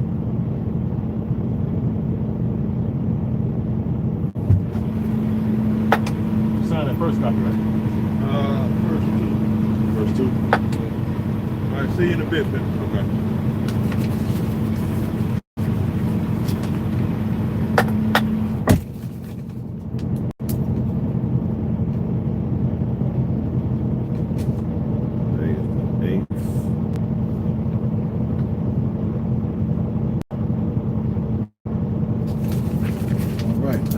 Baby. Sign this for 2-3 copies. Okay.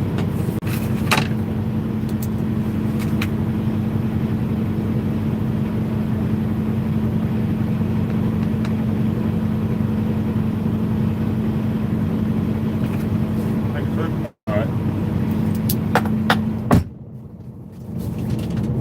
Paperwork all signed. I can turn her off because now I know where I'm going.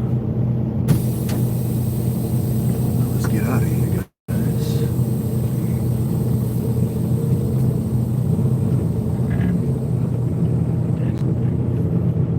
Change my clock.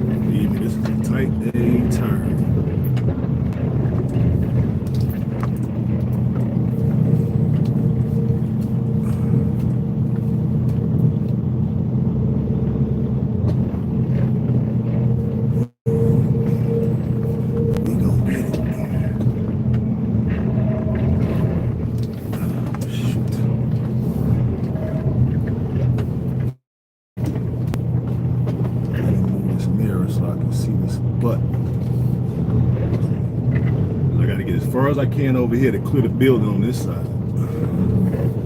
Oh shit. We got it.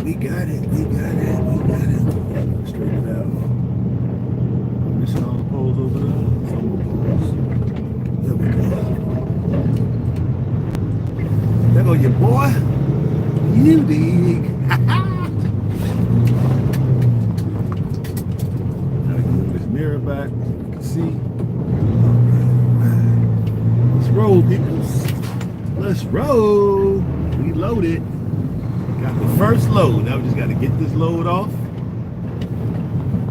Pause.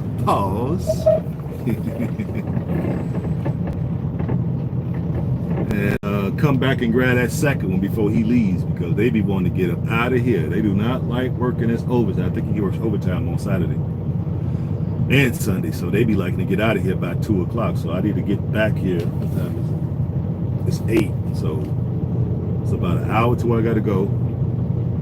It's like 2 hours to unload. That's 3, so that's 9, 10, 11. Get back here around 12. That's cool. He loads me, then he good.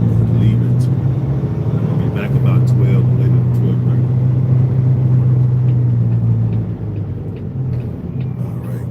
As far as we can over this side, make sure no cars coming. Nobody coming. Wide turn, so we miss the cars over there.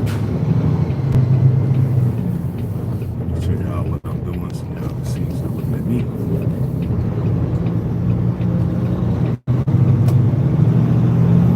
Cleared the cars. Let's roll, baby. What y'all think of the south side? South side, baby.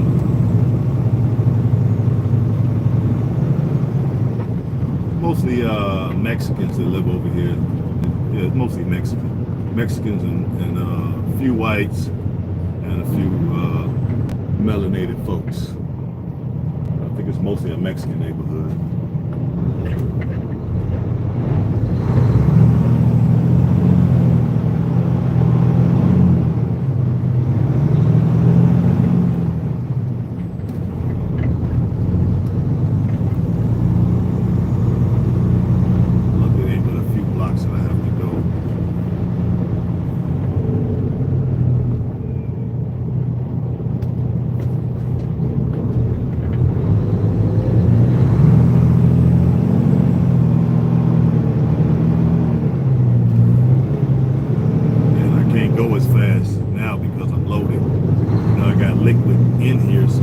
Sloshes around. You have to kind of take it easy.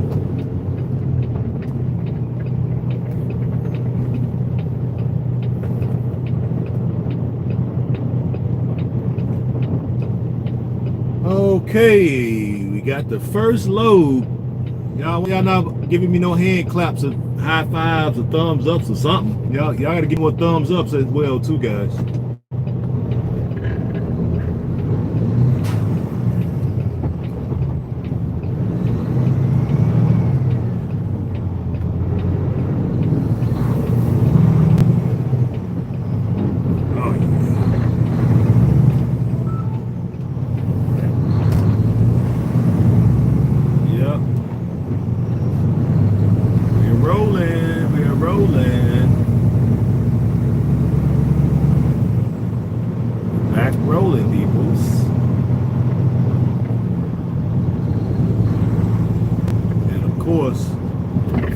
Today is the cutoff for the pay period, so this will be on the next check.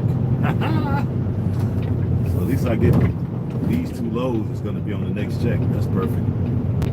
The ones tomorrow will be on the week after. Will be on that check.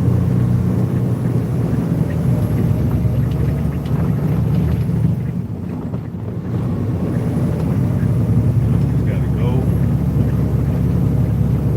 offload this load. Back as quick as we can, and because this is basically local work, this is considered local work, guys, you'll just get a chance to see a lot of the different neighborhoods. And this is basically what I want to create, these type of neighborhoods. These people work together in these neighborhoods.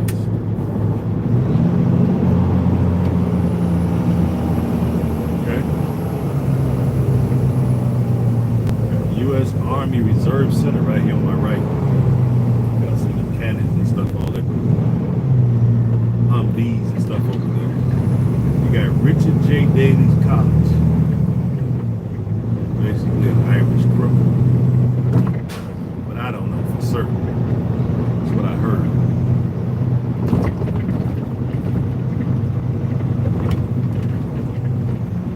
I used to go to that college there to bring my son. He was younger to participate in the chess club. He plays chess, but he never really, I don't know, he liked it, but he got frustrated because he was never able to beat me. He played me, probably played 1,000 games against each other. He's never been able to beat me. I told him, like, son, man, this is how I used to make money when I was in jail. You know, I used to play guys in chess and win, and I was young. My dad taught me how to play when I was 11, but he died when I was 13.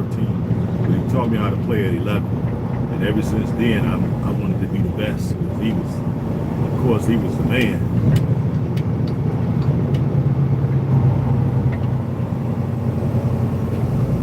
He was the man.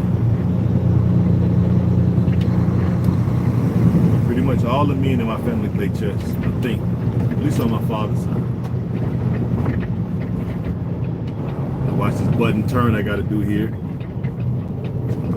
Take up 2 lanes so ain't nobody squeezing behind me and make the turn.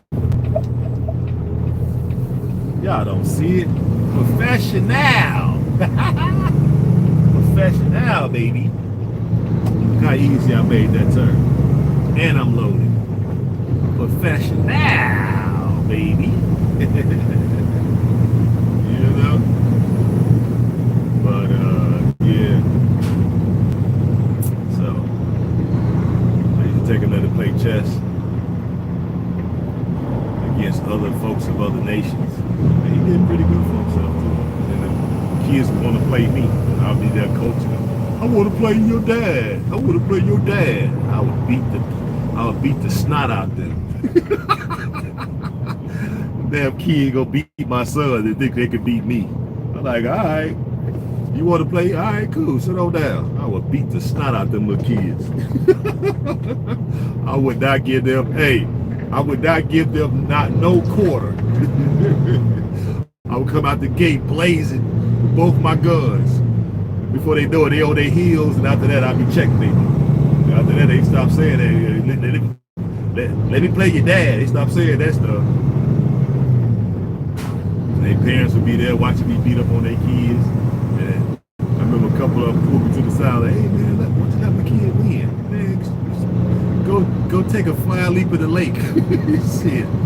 They could let these other nation kids beat me. You crazy? So they could go around and say they beat an adult black male. You know, I'm finna beat the pants off your kid, dude. And if you sit your butt down here, I'm gonna beat the shirt and the pants off of you. What are you talking about? Take it easy on my kid. No. Because later on in life, when they running around here race soldiering, you know what I'm saying, they ain't gonna take it easy on us. Well, no, I'm finna beat the snot out these kids. Yeah, I just remembered that. That's what I was telling y'all. I just remembered. It's been so long ago because that was like when he was about. See, he's 24 now, so that's when he was like 14, something like that, 12 or 13. That was a long time ago. Probably over 10 years ago. It might have been closer to when he was like. Yeah, he must have been like 10.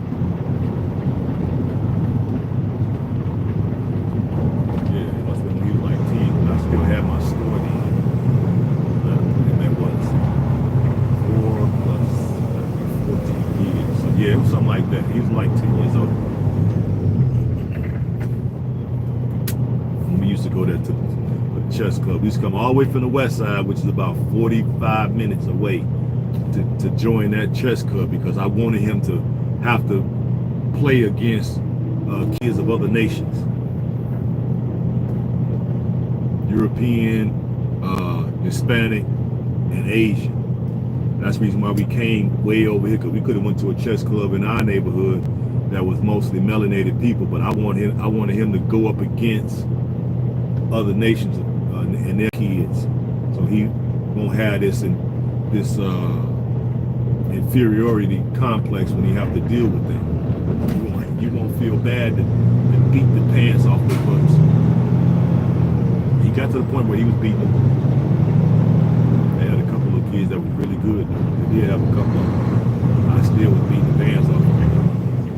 He did give me more of a challenge. I have to give him credit for that. I still beat the mess out of him.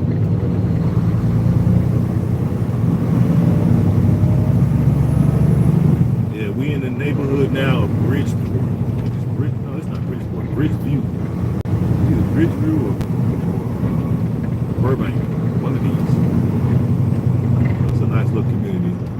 It's sort of like what I would like to build, but not on this type of model, on my own model. This is basically how they built over here. It's mostly these type of housing. Okay. Mostly like 6 flats, 2 flats, 3 flats, 9 flats. And then the houses are all like raised ranch style houses. Each neighborhood has a different type of flow of housing design. Look at this house on my right here. That is a raised ranch with an addition. That's what these are, raised ranches. Then you got your 12 unit right there on the right. This one here is a 6 unit. Here you have basically multiplex, 3 units. Each neighborhood has an architectural design scheme to it, and that's what I want to do. But I want the homes in the community to be container homes. I put out I don't know if I put it on my community tab, but I know I put it on Patreon. One of the designs that I liked, which was just a 20 footer, but I want to build using 53 footers, high cube. Come on, get off your phone. I want to use high cube 53 footers. Right? We can make those out of 1 bedroom units. I want to try to keep that price between 12 and 18,000. Somewhere in there. And they can be put together in as little as 60 days. I'm noticing, I see buildings over there on the African continent. It's taking them 2 and 3 years to put these places together. I want to be able to do it in 60 days. Come up with not a cookie cutter, but almost like a cookie cutter process. We assemble stuff off-site, put it in like a jig, and put a lot of things together off-site, and then just bring them to the site already put together and just slap them in. The boxes is basically what you're using as your building material. And then you just got to insulate, frame, drywall, plumbing, electrical, right, fixtures. And that's just one. And if you get 2, 3 of them, join them together, that'll give you a 3 bedroom, 2 bath, living room, dining room, house. Yep. This person here all over here.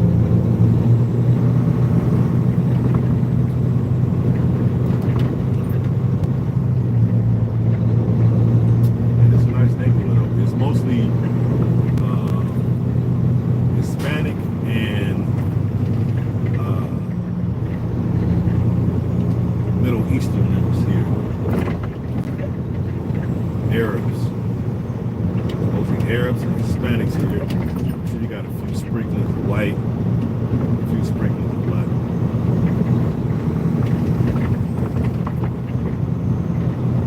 You know, Southern Real Estate, I never sold anything over here, but a lot of folks used to want to buy over here. Real estate prices over here is so ridiculous. I mean, one of them little houses that you see over there to the right, it's probably about 1,100, 12 or 1,300 square feet. They want over $200,000 for one of these places.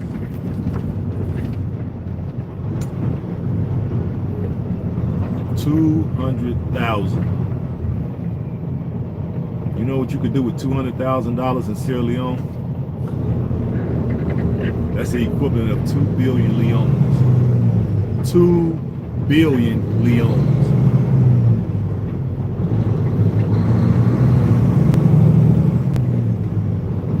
My Sierra Leonean people, y'all know what I'm saying? What could y'all do with 2 billion leones?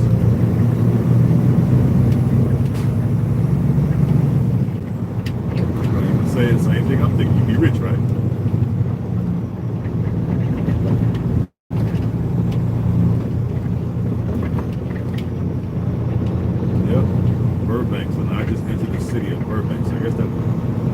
Bridgeview first, and now I'm in Burbank. Sort of the same demographic, people, same housing scheme.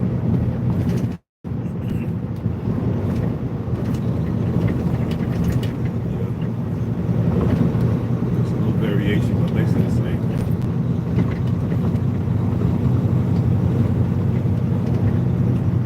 tank gas. Price is about the same as Chicago.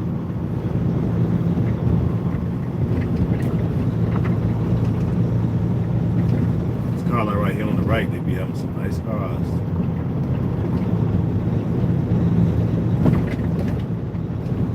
Mercedes, Lexus, Audi, Lamborghinis, not Lamborghinis, Aston Martins, and Maseratis. My man on his Harley, it's kind of cold to be on a Harley, fam. It's only 48 degrees. Sun looks like it's shining, like it's hotter, but it's actually only 48 degrees. Oh, we gotta make a turn up there. Come on, man. He ain't empty. He ain't got nothing, so we can move a little fast.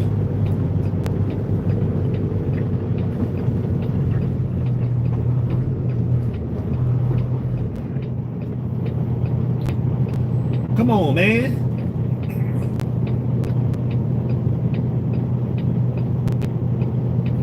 Let's go, people.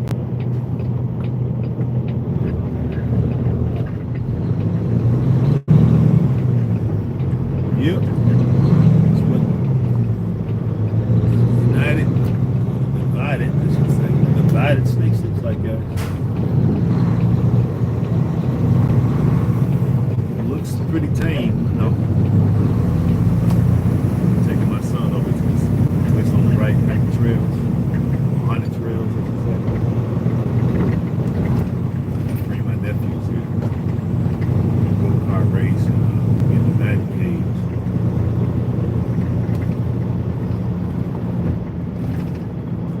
Go Mickey D's. McDonald's. I used to work at McDonald's when I was in high school. 3 years.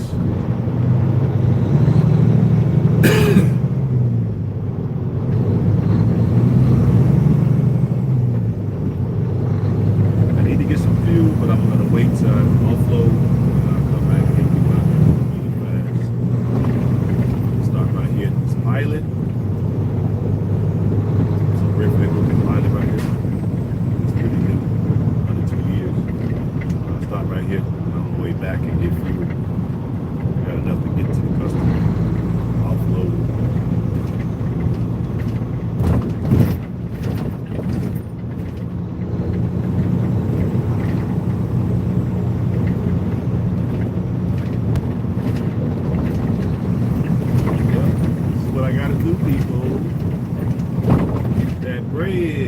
Make that cash. He can hustle these loads.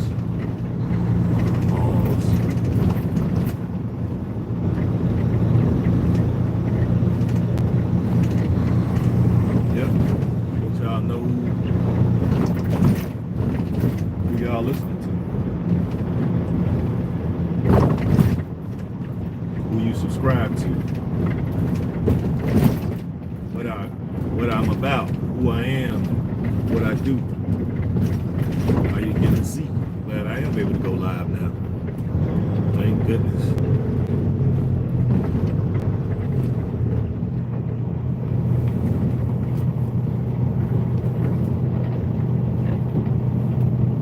Now you get to sit here and ride with me and see what it's all about. Now, I'll be bringing out topics. Y'all want to talk about something, y'all let me know. Ask a question, let me know. But as y'all know, I want to bring as many people as I can to the African continent,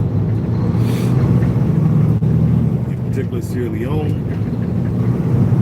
to get brothers and sisters to get their citizenship. Ultimately, if you want to repatriate to the country, I want to facilitate building the community for us to live in. To have a real neighborhood instead of just a hood. You gotta have neighbors in order to have a neighborhood. Live together, eat together, and thrive together. So we can start a rival. We can be a rival to those other nations that found their way to West Africa. They think it's sweet. They think it's sweet. They don't know we can come up in there and disrupt everything. Yep. They finna be mad. They finna be mad. Don't get mad, get glad. Don't tell me I'm finna get caught by the train, guys. I see the train moving over there. Darn it. This is what I'm talking about.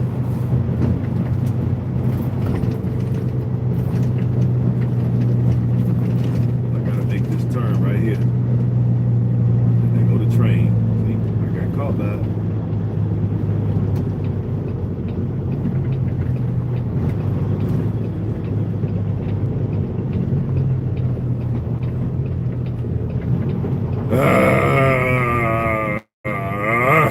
Man, I hate that. I'm trying to signal off, put it in park.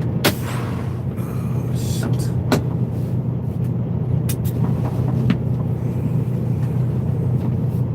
It's moving kind of fast though, so maybe it won't take long. Y'all got any questions while we sitting here? I can read the questions now. Any questions? Any questions? Taking questions. Any questions? Anybody got any questions?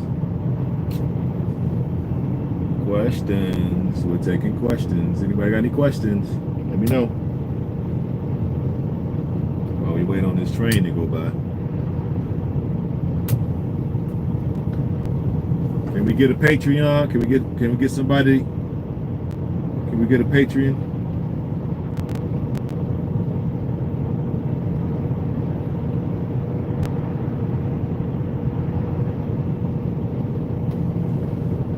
Can we get a new Patreon to the account? We got 11 people in here. Can we get one? Surely we can get one person. Patreon.com/GoHam Lifestyle. Can we get one patron? We got 4. Can we get 5? Can we get 5 today on this broadcast? I've already been going with y'all for 2 hours. Can I get one? You dig. We got 13 people now. Can I get one patron? Now we got 12. One person left. He asking for something. Let me go. Pew, pew, pew, pew, pew, pew. You know what I'm saying? Oh, he came back. My bad. You had a malfunction with your phone. My bad. I was asking for one Patreon. Can we get one a new Patreon while we're waiting for the train to go by? I got 4. Can I get 5 today out of this group right here of 13? Thank y'all for hitting the like button. Thank you for that. We got 26 likes, so I appreciate that. Can we get one new Patreon today on this broadcast? Come on now. I know we can get one person out of 13. It's only 85 cents a day. That's it. 85 cents. Oh, we got a new guy. Hey, welcome. Welcome to a new day. We're trying to get one new patron out of these 14 people. Oh, he left. Darn it. Oh, he came back. Appreciate that. You know, you had a glitch with your phone. I feel you. You know, you got to get rid of that Prime. You got a Prime code. You got a Cricket. Oh, my bad. Oh, you left. You got your Cricket wasn't working. My bad. Can we get one new Patreon member? Let me see. Need more people with knowledge or education or skills. I think that would, trying to convey. Good morning, my brother. Where you at? What's up? I see you. My man Disney in the house. I'm in Chicago, South Side. Yep, Chicago South Side. Back in the truck. I need a Patreon, Daryl. Join my Patreon. I need a new Patreon. So I got my friend up in here, my tribal mate. We went to Ghana together. So He can attest to my character and my way of being, my way of thinking. But we need one new Patreon, Daryl. So you can go to patreon.com/GoHamLifestyle. We want to get one new patron. We got 4. We need 5. Can I get a 5? Can I get a 5? Sound like auctioneer. Can I get a 5? Can I get number 5? Yeah, I'm back in Chicago, man, running these loads. Man. Today, this is the first load back. I'm on the first load. Now I got I can go live. I got the go live privileges now. So what the heck is a Patreon? You don't know what Patreon is? Oh my God. Would you stop it? That's like a site that you can go to pledge monetary support, right, to the person who you feel who is offering you or offering people valuable content. You go to Patreon and you can contribute. I'm trying to get folks to go over there and contribute 85 cents a day, right? And I'm using that money to put into the cryptocurrency market, which means you've talked about the cryptocurrency market, right? So I can grow that money exponentially and then take the proceeds and go over to Mother Salome, aka Sierra Leone, and buy about 200 to 300 acres so I can start building us a community in Sierra Leone, as well as take people back to Sierra Leone to get them their citizenship. So this costs money. So we want people with like minds to contribute to the cause. So that's what basically Patreon is set up to do. And you can go to patreon.com/GoHamLifestyle. If you go over there, take a look at it. It's really simple. And then I put things over there that you're not gonna see over here. So you're gonna really get an inside look at the things I'm doing, how I'm moving, right? And then a lot of the pictures that I have in my phone, which I have at least 2,500 pictures of all of the 7 adventures that I've had in Africa. Those photos are going to be going over there on Patreon. So you can see in the video, the short videos that I have will be going over there. It won't be over here. I'm going to basically be going live over here since I got the wherewithal to do it. Oh, we got a new one. Thank you, Joe Love. Shout out to my man, Joe. What up, Joe? Appreciate that. That's why I got my other phone plugged up. Y'all, round of applause for Joe. Appreciate you, Joe. Appreciate that. You lucky number 5. Lucky number 5. Thank you so much, Joe. Y'all shout out Joe. Where my man at? Appreciate that, Joe.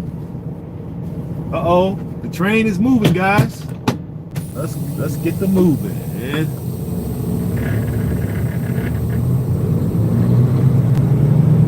Yeah, that's what Patreon is.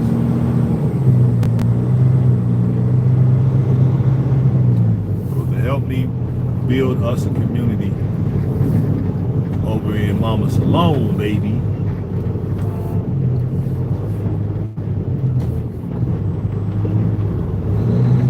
And Daryl is he did his ancestry too. He came back as I think Daryl, tell him what you came back as, Daryl.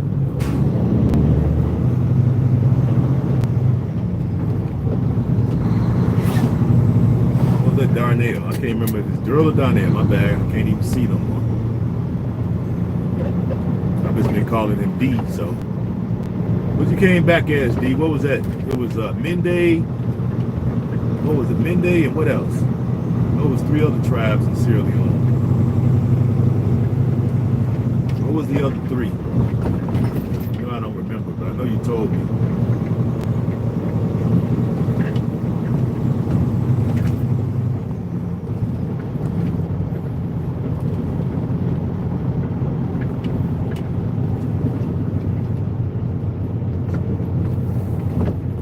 was the other? What was the mixture that you had, Daryl? I know it was Mende. What was it? Mende. I don't know why I can't remember the other three. If you're still here, let the people know. He had a mixture of 3, 4. But we haven't been able to get the brother back to get his citizenship yet. We wanted him to be on this trip that we just came off. This phone getting hot, guys.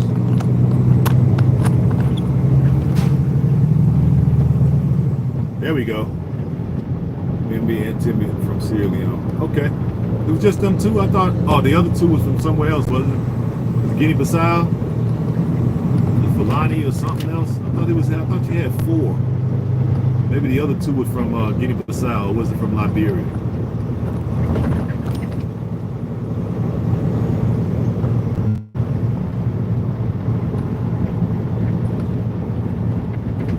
Well, I know my man from the south side, Alexander, he had Mende and Timby, and he had Fulani, I think, from Guinea-Bissau. So he wants to go there next. We got him in citizenship now, so we the only 2 that I know of that got their citizenship from Chicago. Me and him, we the only 2, and I told him, so you know, I was the first, he was the second, to my knowledge. If anybody else is out there, hey, gladly turn them on to my page. But yeah, we got to get Daryl over there to get his citizenship. He's basically based out of Florida and based out of Ghana. You know.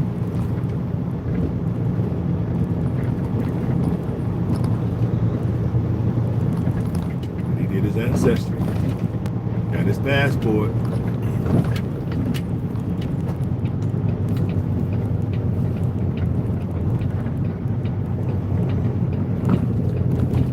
Make this turn.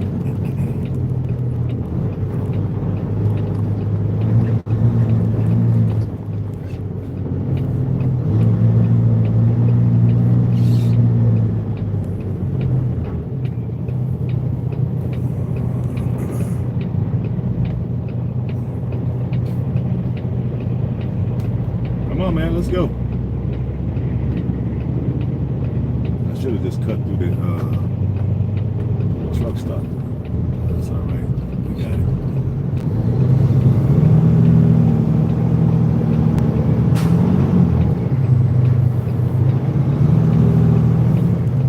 It's all good. We still made it. That's why I don't mind driving on the weekend, because there's not a lot of traffic out here. Shout out to Joe. Joe Love, baby. Appreciate the love, Joe Love. Coming to Patreon number 5. Appreciate you, fam. Appreciate you. We really do.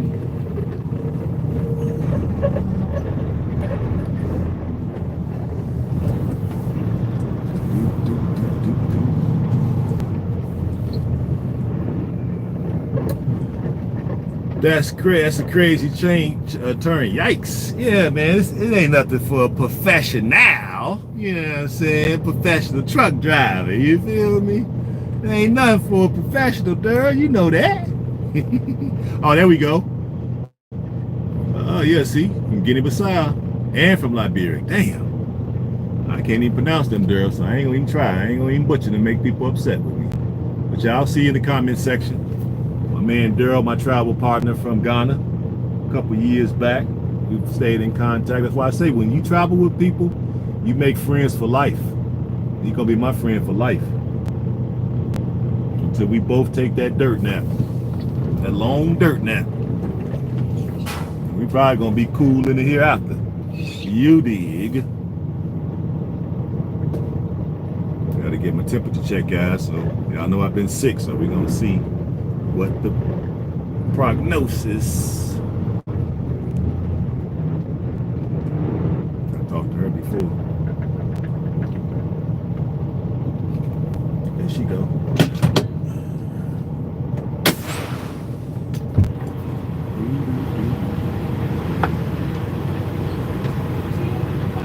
Yes, I have.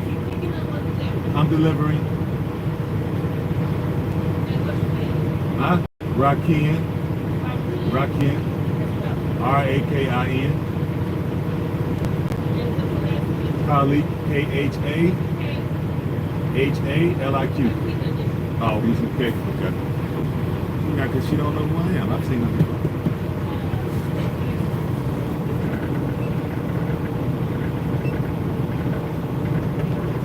Good? All right.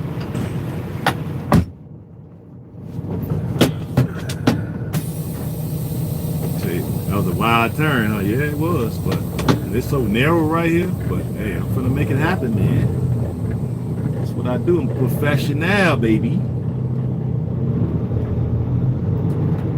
Professional.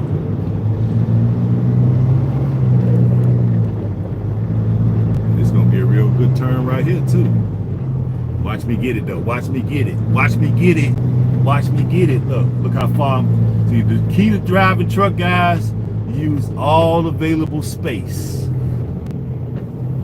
Use every inch. And then if you do that, you'll be good. Go ahead, man. This dude from maintenance. I can make this turn and get right on the scale. And I'm gonna clear that barrier to the right. If you see the paint is off that barrier, that lets you know people been hitting it. But not me, not I.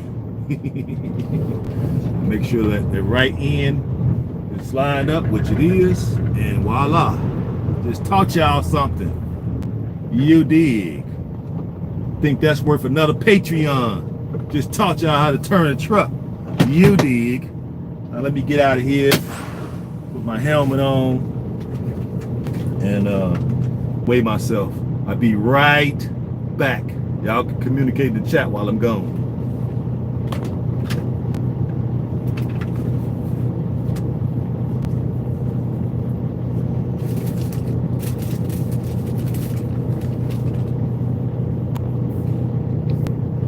There I go. Peace, baby. Be right back.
All right, I'm back.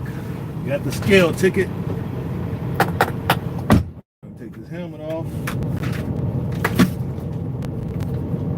All right, glad y'all stayed with me. We at 78,500. So you know, in order to be in the trucking, in order to have a load, you want to be under 80,000 pounds. And We are under 80,000 pounds. We pull off the scale now. We gotta watch the cone behind us. And we need to be where this guy is at. So, what we do is we just pull right in front of him. And we just cock our butt so we can get right in the spot where he's at.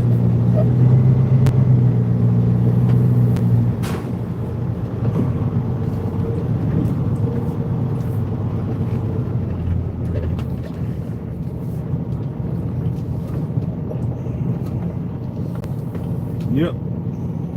That's close enough. So now we sit and wait for him. So he's finished, so we go off the clock.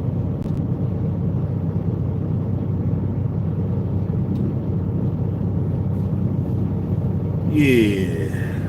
So what's up, peoples?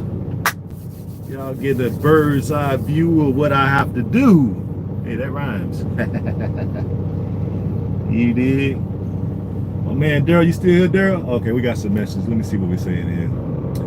That's a crazy turn. Yikes! Yeah.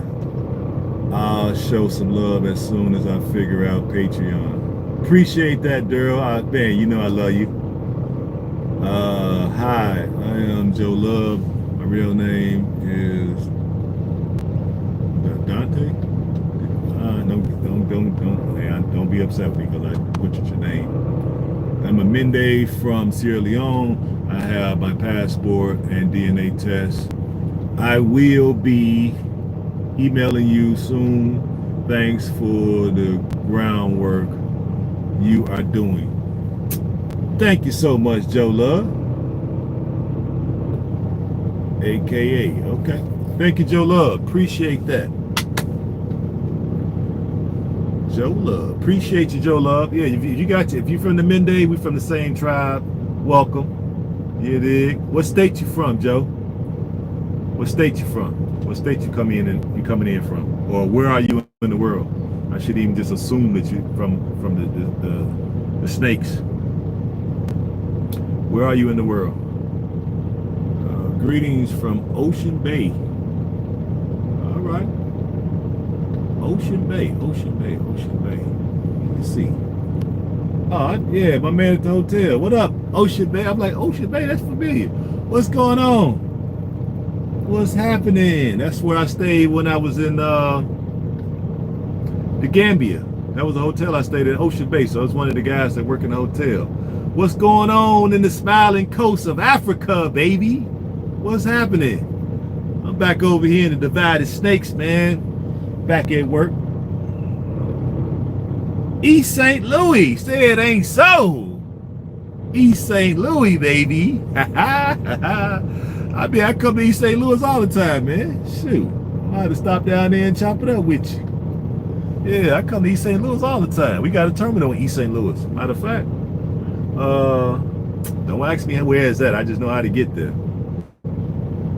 But yeah, I come to East St. Louis at least 10 to 12 times a year. So next time I'm down that way, man, I'm gonna make sure because you're on the Patreon side, so you go over there and leave your number. I give you a call, and maybe we can rock out when I come down there. You know, because every now and then I'll have to spend a night down there. Most of the time I'm just passing through East St. Louis, but sometimes every now and then it works out that I have to spend the night there. So one of them nights I got to spend the night there, maybe we can get together and hang out, man. Shit, I don't mind hanging out with folks as long as folks got, you know, if they're sane and we all on the same page, hey, let's rock out. Shit, let's get together, hang out, chop it up, you know what I'm saying, and build. That's what it's about. We need to get together and build. First of all, we got to build with our communications, and then from there we're gonna build physically. You know? Can you show us Muslim dominant areas in Sierra Leone after you go back? Can you show us the Muslim dominant? Well, the whole country is basically, who was that? H.A.M. All right, cool, Jola. It's not like they live in just these enclaves of just totally Muslim areas. More what I see is people are consider themselves Sierra Leoneans first, and then their religion basically comes behind that. So they live together. They mosques and masjids and Christian churches are side by side with one another. The Muslims will be practicing Christmas with the Christians, and then the Christians will be coming to Eid with the Muslims. Plus they intermarry. Christians marrying Muslims, Muslims marrying Christians. They live in the same neighborhoods, right? They have religious tolerance there. So to just show you a Muslim enclave or just Muslim community, you're not necessarily gonna see that. You're not necessarily gonna see that. They operate pretty well together. You'll see the sisters with the hijabs, and then you'll see sisters with their back out and they booty shorts on, standing next to each other talking. So it's religious tolerance.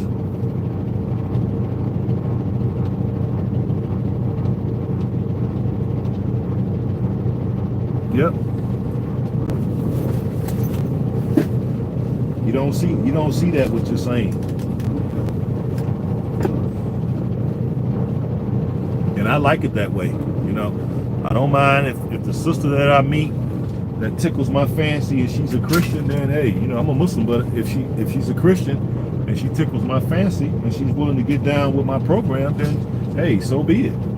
I'll prefer to marry a Muslim sister, you know, Mende Muslim sister, but if not, you know, I'm not gonna you know, we got a finite time on this planet, so we gotta make some decisions and we gotta make some sacrifices, and then we gotta, you know, get with it. We don't know when that lottery ticket gonna get punched.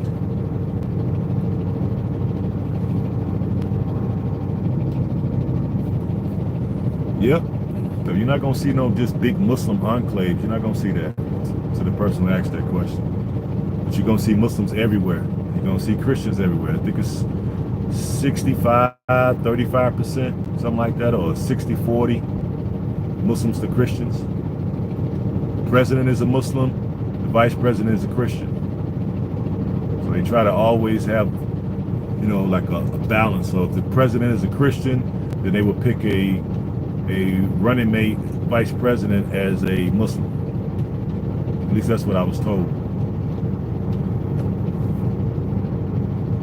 Yep. And everybody seems to get along, so it's not really a big thing. Guess I can turn this motor off. I need to keep running. Y'all can hear me a lot better now with the engine off. Yeah, but that's a good question though. H.A.M, that was a good question. Yeah, that was definitely a good question. Y'all got any other questions for me? Yeah, Joe, we're gonna have to take you over there to get your citizenship, man. If you got all that done, we got to get you a background check. I'm gonna have to reach out to Ty. Try to reach out to Ty today. That's the former FBI agent. He's a Mende living over there in Sierra Leone. He's been there 10 years. He's doing the background checks, and the government seems to be honoring the background checks that he's doing. So I'm gonna call him and set up something with him and get the forms that's needed. And then when people email me, what I would do is just email you the form. You fill it out. Because if you got your DNA back, you got your passport with 6 months on it, then all you need is the background check. And that won't take about a week or so to be done. And then you need 2 reference letters, your birth certificate, and the money to go. We still negotiating the price. It's going to be somewhere between $4,500 to $5,000. We're going to have 2 packages, a premium package and a deluxe package. The deluxe package, you're going to get the suite. We got to stay at 5 different hotels, so you're going to be staying at the suite. The next trip is December. Yep. December 27th, 28th, somewhere in there. I don't remember exactly. I have to look at the flyer. December 27th, 28th. We're going, I think, to the 8th. So I think it's the 27th. To the 8th of January. We're going to be staying at 5 different hotels. And you got a choice to stay in the premium ones, or you can stay in the deluxe, which is the suites. So the suites are going to cost more. So that's why I say it's going to be a range, but we're still negotiating with the hotels.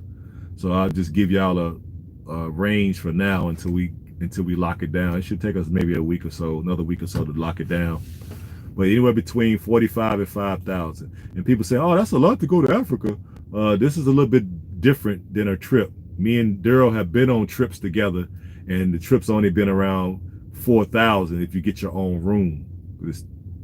Yeah, right at 4,000, 4,100 if you have your own room, and those are not suites. Okay, so all the meals wasn't included in this package. All your meals are included: breakfast, lunch, and dinner. You can basically eat as much as you want, and your non-alcoholic beverages are included. If you want beer, wine, or hard liquor, you got to pay for that yourself, right?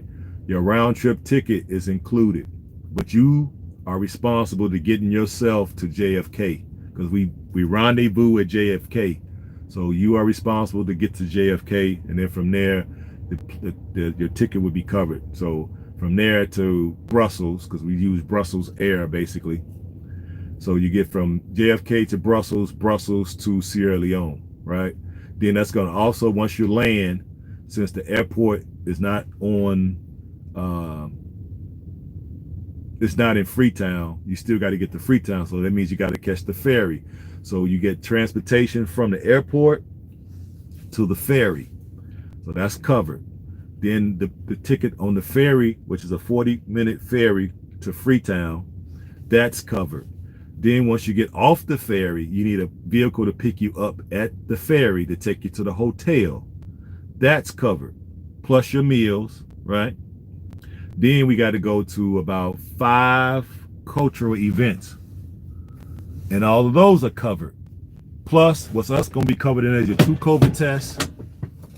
You got to take 2 COVID tests before you got to take one on entry to Sierra Leone and one when you leave. You also got to take one in America before they'll let you on the plane in America. Okay? That'll be all that's covered, except the one from America. You got to cover that one yourself. Then you got to have a one-way visa to get into the country. You won't need a visa when you leave because you'll have a passport. Okay? And then also that covers your passport, which is $100. So that's why we kind of up in the air with the price. I want to put all those fees included in the price. So when you pay your money, the only thing you have to worry about then is just bringing spending money. Because right now they got it outside of the general package, and then you have to bring all that extra money with you in order to pay your extra fees. But I want to put all the fees into all-inclusive package. But those are hard, fixed numbers that have to be paid.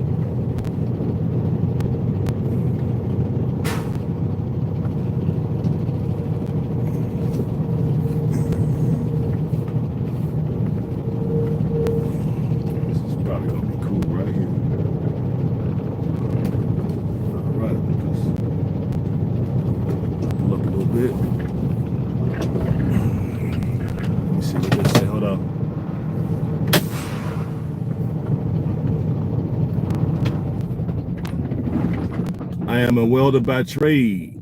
Hey, I used to weld too. That's another thing we got in common. I used to be an industrial welder. That's how I paid my way through college. Yep.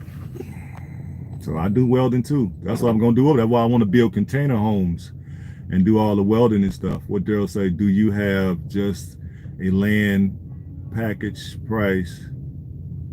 Because I will be coming to Sierra Leone from Ghana. Yeah, we can come up with a special price for you, Daryl, because you could probably handle your own flight itinerary, and then we just covered it. We could just do a hotel, COVID, meals. You got to go to the cultural events because the government wants you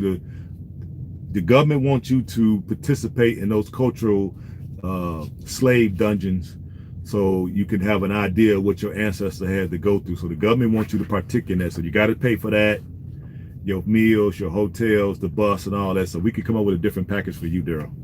But let me go ahead and get hooked up. If y'all want to communicate with each other in the comments until I get back, it's going to take me about 5 minutes. I'll be right back.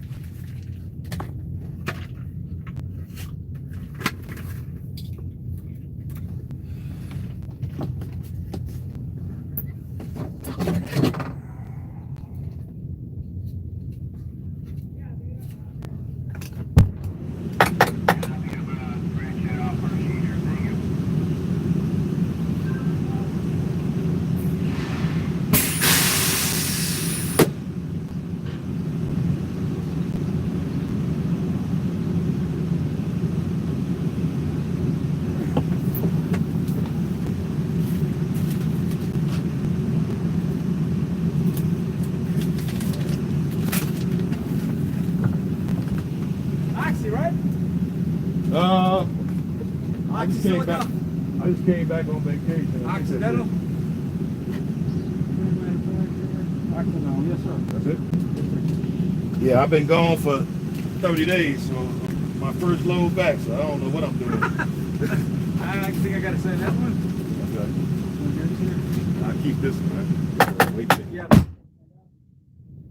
There and just later. Sign out and you give us a take away. So just call you when I get ready? When I get ready to go? Yeah. Okay.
Yeah. I lost a few folks, huh? It's all good. Yeah, I'll see what a brother has to do. We got to get out here and make some bread, baby. We've been gone. What time did I get here? Let's see.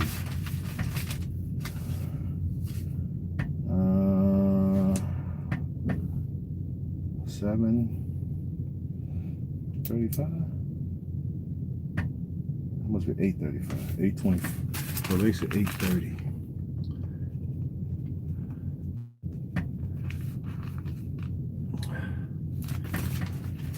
Yeah, people. So who's still in here? What was y'all talking about? Walter Batray, afternoon from Sierra Leone. Afternoon, Sierra Leone. Yes. I can't make that one. Great. Daryl, you can make that trip? Perfect. When is the next one? Great. Well, you got my number, so, you know, just chop it up with me, and then I'll make sure I let my partner know, so we can design you a special package, because you're gonna be coming from Ghana, because my man from Southside, he came from Ghana too, so we're gonna see what that package is gonna be. We'll work something out. Yeah, so that'll be great. We have my man Daryl in the house. The boys are back, baby. The boys are back. So you got passport, you got your DNA done. I got to get that background check stuff from Ty. So I'm gonna contact Ty today and see how quickly he can get me the information. Then I'll be able to get that out to everybody. I'll be able to email it out to everybody, fill it out, and then send it back to me. Cash out me the fee. I'm gonna figure out whatever he's gonna charge for the fee, and just for me to transact it. What the hell is he doing over there? They got a spill? Yeah, they got a chemical spill. That ain't a chemical spill, is it? He over there pushing water. Or pushing something. Huh. But yeah, we're gonna get that done. So hopefully everybody's going to get their DNA and putting in for their passports. DNA passports, background check. That's what we got to do. Okay. That's what the government there is requiring. We're not nowhere to reinvent the wheel. We just do what they want required and get your citizenship.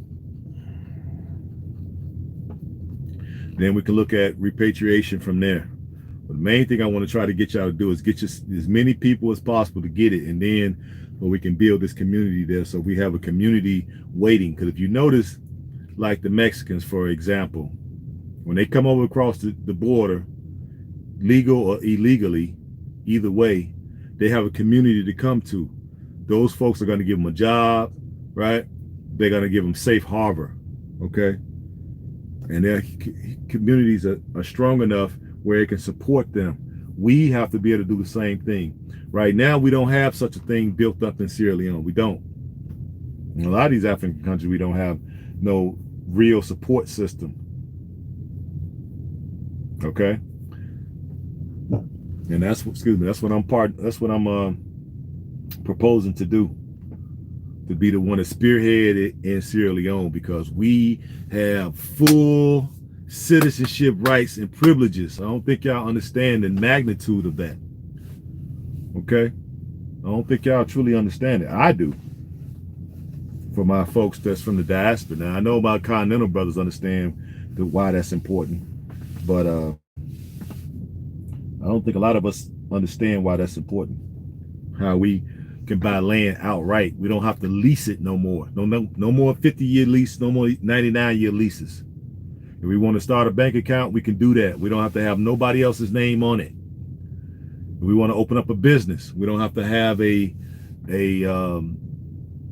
Sierra Leonean as our business partners in order to open up a business, as we do in Ghana. So there's a lot of benefits to it. Then you can run for public office if you want to. You can also vote. You can work in the government. It's a lot of things you can do if you have full citizenship rights and full privileges of being a citizen. That's the power in what Sierra Leone is doing. They are in the forefront. We need to put them in the forefront of Pan-Africanism. I don't care what people say about it. We do need to have this because we are the same people.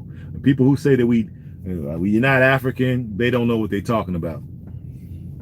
You go over there and see what the Continental brothers and sisters are doing, and you see some of them same things we do here in the snakes. Some of the same foods. We act like it's something new. It ain't nothing new under the sun. Ain't nothing new under the sun. It ain't.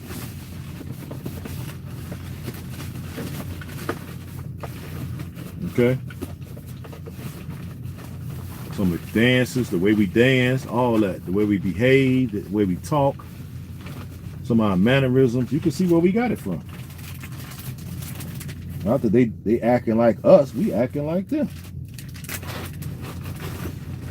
You know? People be saying that stuff. Well, they act like us. What?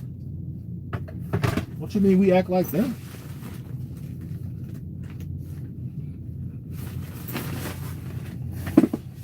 You know, but that just shows that people haven't had a well-rounded existence. Okay, they've been basically stuck in their little corner of the world, wherever they at, and they don't really get a chance to see how other people live and how other people interact and how they function. And if they got out more, you would start to see some of the similarities and some of the things that make us the same as opposed to our differences. Yep.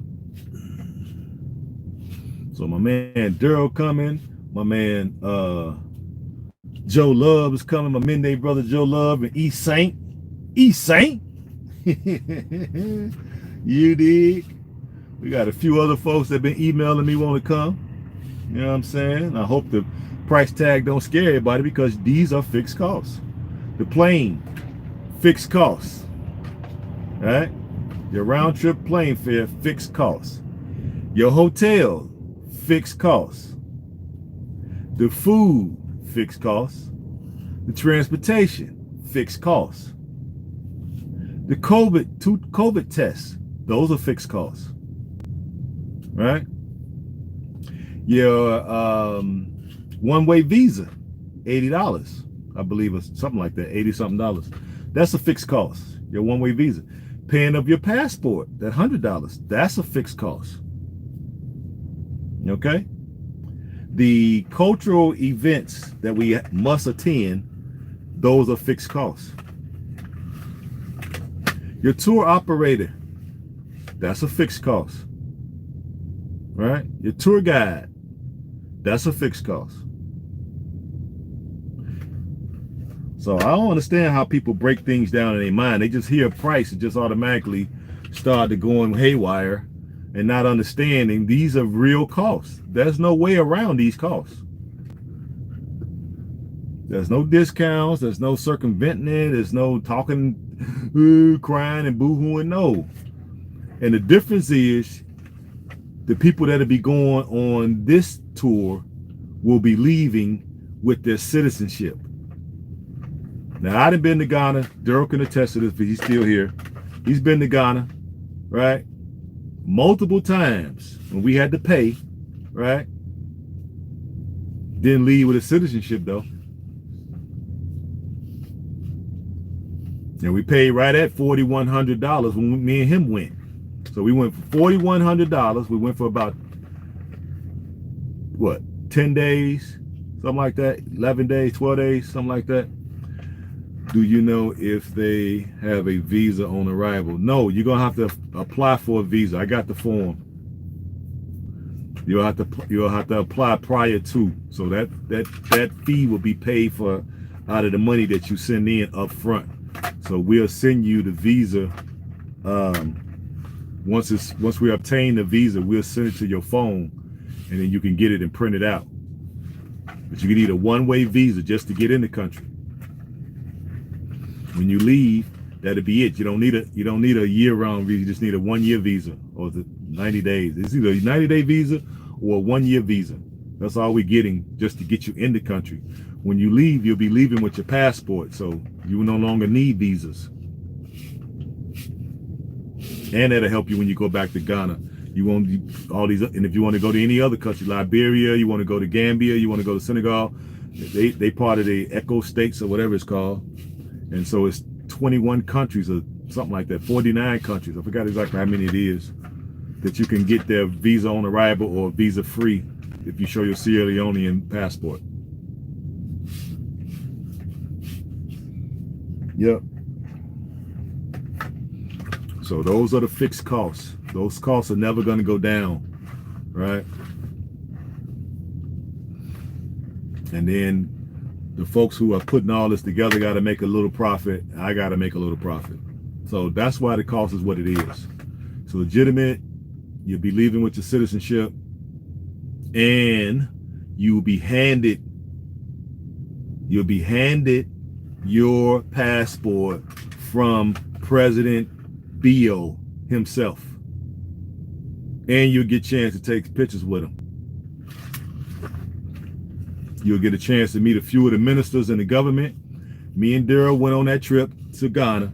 We didn't meet the president. We didn't take pictures with him. We didn't meet no ministers in the government. Okay? And we paid $4,100, and we left with no citizenship. Now, I love Ghana. No knock to them. I'm just saying. Sierra Leonean government are on the forefront of this. And what did the president say in that speech that he had for the passport ceremony when we was there? He said, bring your talents, bring your experiences, bring your education. And he said, most importantly, these was his quote unquote, bring your money. So I need you guys to support me. I want to be your champion and take us back to the African continent and get citizenship from one of the only countries that's offering it on the very first visit. The very first visit. Nobody else offering that other than Liberia, but they don't recognize dual citizenship to my knowledge. Somebody correct me if I'm wrong. Somebody do their research and let me know while I'm out here running these loads. Let me go check on my connections. I'll be right back.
Connections are good.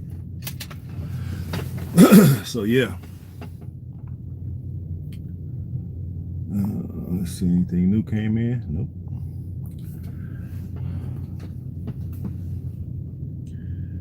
Let me see. What's this? I don't know why I can't figure out how to write in this chat.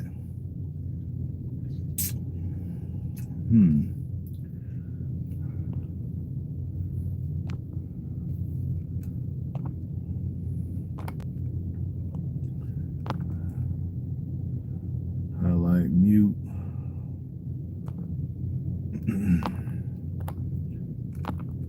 Maybe it's right there.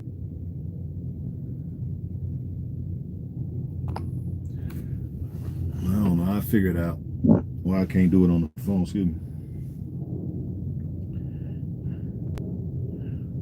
Shout out to Joe Love again. Yep, but that's what we're doing, people. We're going back to Africa.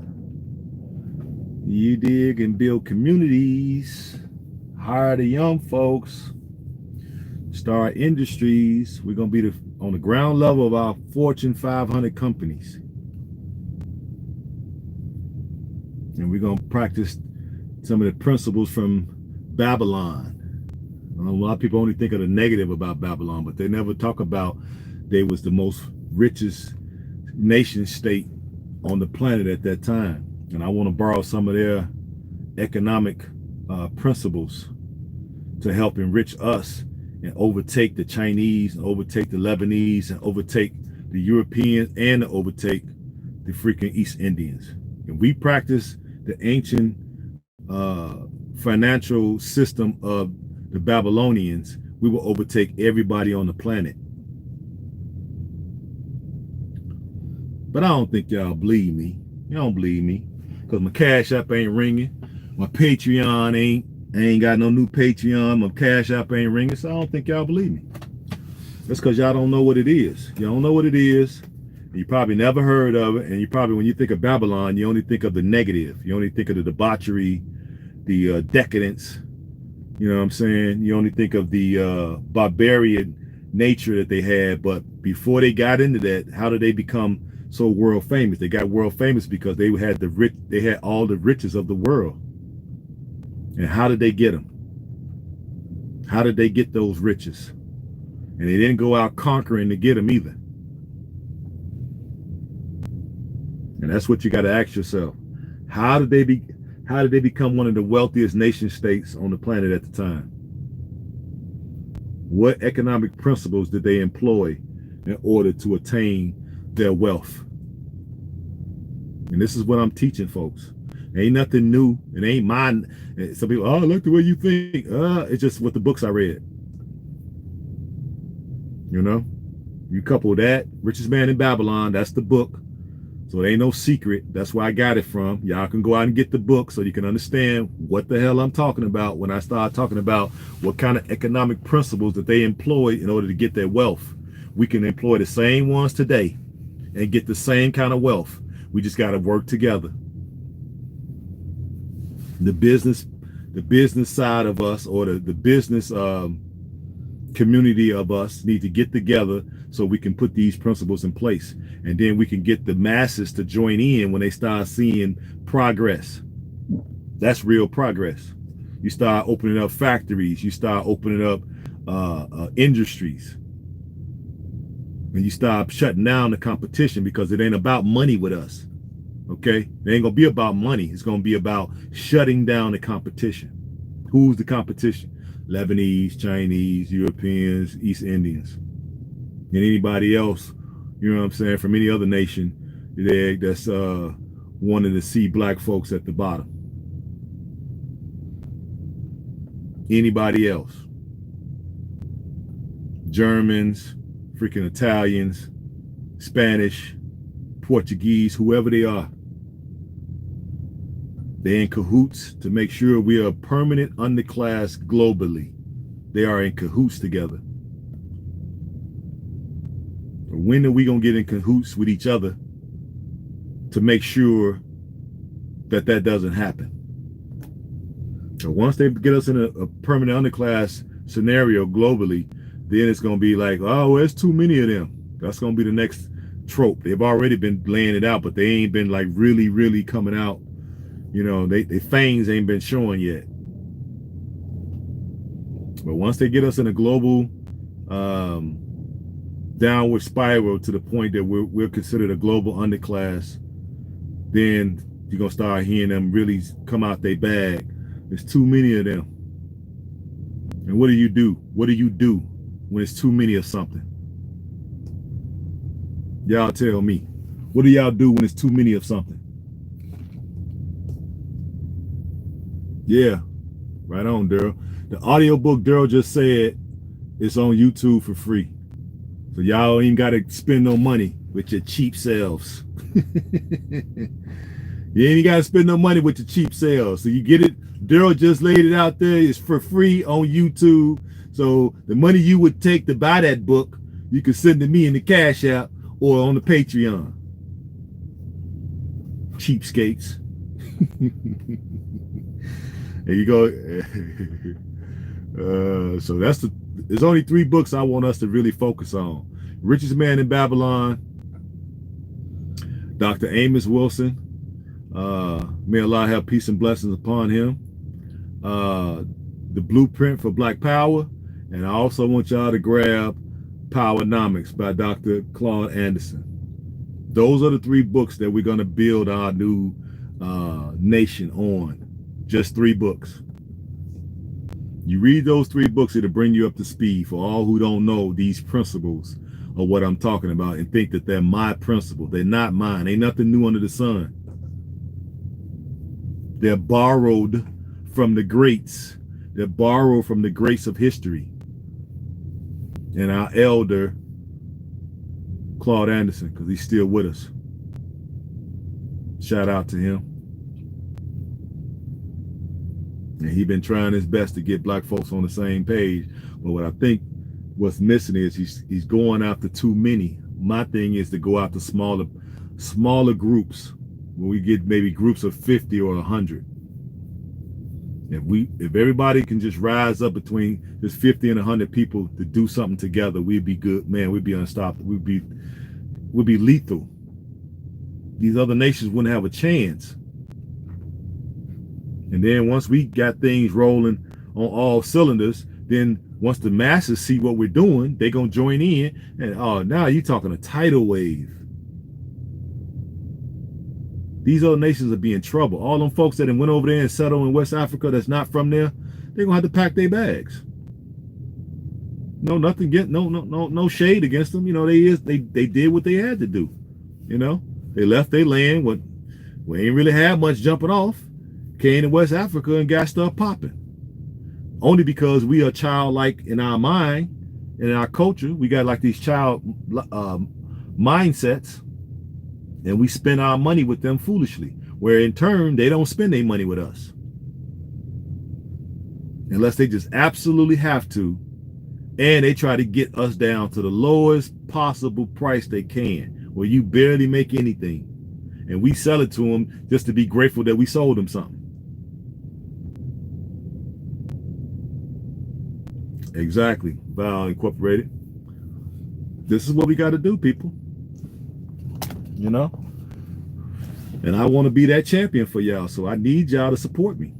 You know, I could keep driving this chemical truck for the next 20 years, and then, you know, if I just keep driving this truck, keep my mouth closed, get off of YouTube, because I'm really new to this, keep my mouth closed, just, I make enough where I could go over there and get me a compound on my own. And then I got brothers like Durrell, I got brothers like Alexander, I got brothers like Bomani, I got brothers like Kofi, I got brothers like Sankofa. I got enough brothers. I got brother Prince. Okay, I got enough brothers that we can put this thing together on our own, and we'll be comfortable. All of us will be good. We all got various different skills, different backgrounds, different abilities, right? And we can build our own little enclave of community just with us. But we want the rest of the brothers to have an Africa escape plan, as my man Phil from the Advice Show always says. What's your Africa escape plan? What's your exodus up out of the belly of the beast if this country collapses, or if the West as a whole collapses, where are you going? You gonna go down with the ship? You already been persecuted the whole time you've been here, and then when the thing, when the train come off the tracks, you gonna be here for that too?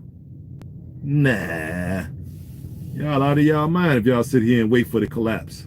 You've been sitting here being persecuted, used as second-class citizens, used as human guinea pigs, and then when the shit show comes off the rails, here you gonna go down with the ship too? Man, y'all out of y'all minds. If y'all not trying to get no Africa escape plan, you out of your damn mind, and you need to see a psychiatrist. Yeah, I said it. That's why we need somebody to come in and wake this thing up, breathe new life into it. It's not a new concept. I'm just breathing new life in it because I'm a new face, even though I've been part of the movement for 30 years, but I just been doing my thing in it quietly in the background. I realize now that's not maybe that's not the best way of using my talent. The best way is to lay this stuff all out. I done read all the books numerous times. I done met the right folks, and now we got a plan that we can put in place that's gonna be what's happening. We're gonna be lit over there. We literally walking on your millions and billions. You literally over there, you're gonna be walking on them. You're gonna be right up under your feet and you don't even know.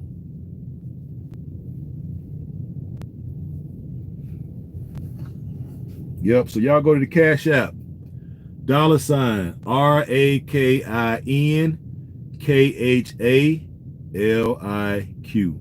Again, that's $ RAKINKHALIQ. Or you can go to patreon.com/GoHam lifestyle. Again, that's patreon.com/GoHam lifestyle. I'm asking for 85 cents a day, $25 a month, and I'm gonna take that pledge along with all the other pledges and put it on cryptocurrency so I can grow that money exponentially and go over to the African continent, i.e. Sierra Leone, and try to get between 100 and 200 acres to start laying the groundwork for us to build a community.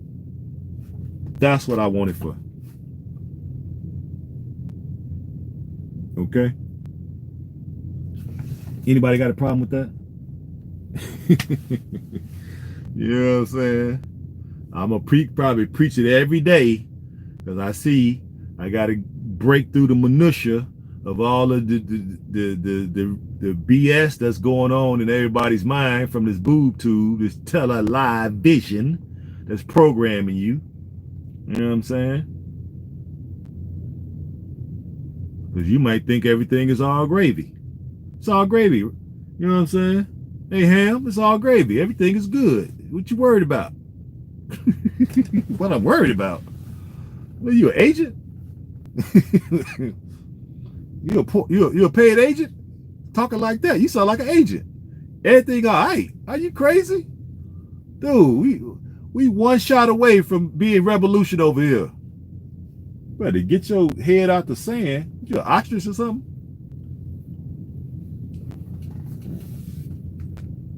Yeah, I try to make light of it, guys, but we're in a situation. You know, we didn't got to the point where we're not really sure what's going on because they got us confused. And that's what our brother Neely Fuller Jr. always say, massive, what do you call it? Massive confusion, maximum confusion. So that's what they practice, maximum confusion. So one day, and the way maximum confusion works is, one day they tell you drinking tomato juice is good for you. The next day, they tell you tomato juice causes cancer. So you like, well, shit, yesterday I drank 2 cups. Today, I might have cancer. Oh, what am I gonna do? That's what they do. Their job is to cause maximum confusion. So the way to stop them is just simply turn the TV off. Turn the TV off, right? and get out here and mingle with your people. Get out here and read the right books, especially when somebody recommending these books. I recommended 3. Now let's see how many people can actually go out and get them who don't know about this. I ain't saying everybody know about it, and I'm not saying everybody don't know about it, but some people do know. So the ones who know about this, great. Maybe you want to pick them up and refamiliarize yourself with the information. And the ones who don't know need to get it. So when I'm doing talks up here, you will actually understand why I'm saying what I'm saying, where I'm coming from, where these principles are where they arrive from. Okay? And the reason why I'm asking you to pledge some money, because you can't lift yourself out of bondage with no money. You can't liberate yourself with no finance. You can't.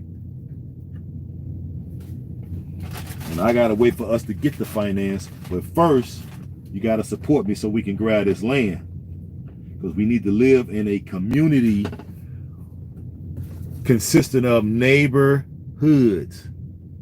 Emphasis on neighbor. We got to become neighbors again. You see my kid doing something, whoop they A butt. Whoop they A butts. Okay? And then come tell me, and I'm a whoop they butt like we used to do. All right? Same for your child. See your child out doing something, ain't got no business. I should be allowed to whoop them. Not abuse. Okay? And then bring them to you and you whoop them. So we ain't got these rogue males and females running around here terrorizing society. Then the state got to step in and chastise your child, and then when they heavy-handed, i.e. bullet to the back of the head, now you want to cry foul. Now tell me I'm lying. Tell me I'm lying. Somebody say, man, H.A.M, you just a lie. Just tell me I'm a lie. I don't know what the hell I'm talking about.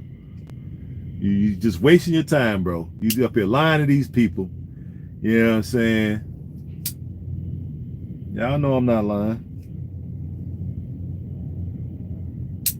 Y'all know I'm not lying. It's a sad state of affairs.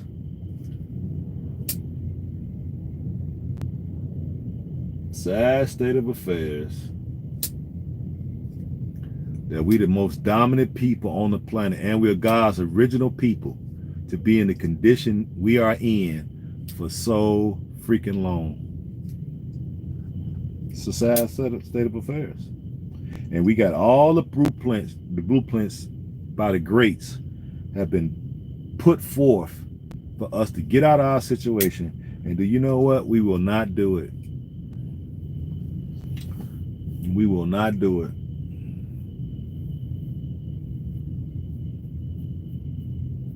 And other people walk around snickering and laughing under their breath at us when we walk by.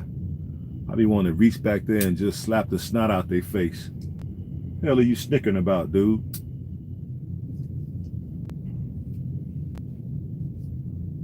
Y'all just lucky we ain't on top right now, because when we do get power back, yeah, we're going to have to chastise a couple people.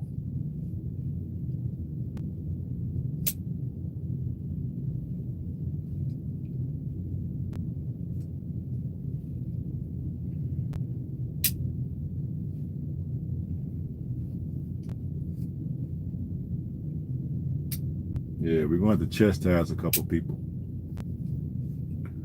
because when we get ready to rise, they're not going to like it. And they're going to try to put us back in our quote-unquote proverbial place. And a couple of us are going to have to show them what it's really about. Yeah, we're going to have to show them what it's really about. But hopefully not. Hopefully they'll just go on, pack their bag and go on in the wind. Go off in the sunset. Go back to y'all land, which was our land anyway, but we'll give you that section over there. You know what I'm saying? You can have that sector over there. Well, we want y'all to get up out of the motherland. You know what I'm saying? Y'all gotta go. Especially West Africa. Where we from, y'all gotta go, homie. Well, let's just stay. We'll give you a reprieve for a minute until we get our act together. We get enough people on board, then we're gonna come up through that sucker stomping. You know what I'm saying? Mobbing, as what Ice Cube said. We're gonna come up through that mobbing. You dig? With our money though, and our intellect. We got a trick for y'all. Yep. Holla if you hear me.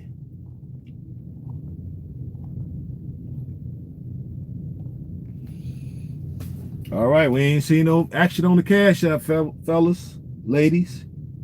Let me look on my other phone. Let me see what we working with.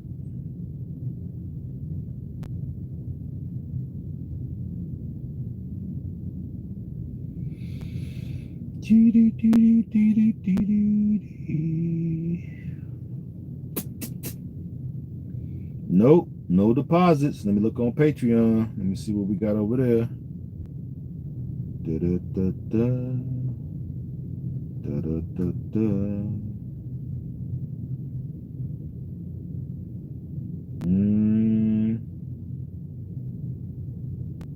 Let's see, what's the email for that Patreon? Let me see.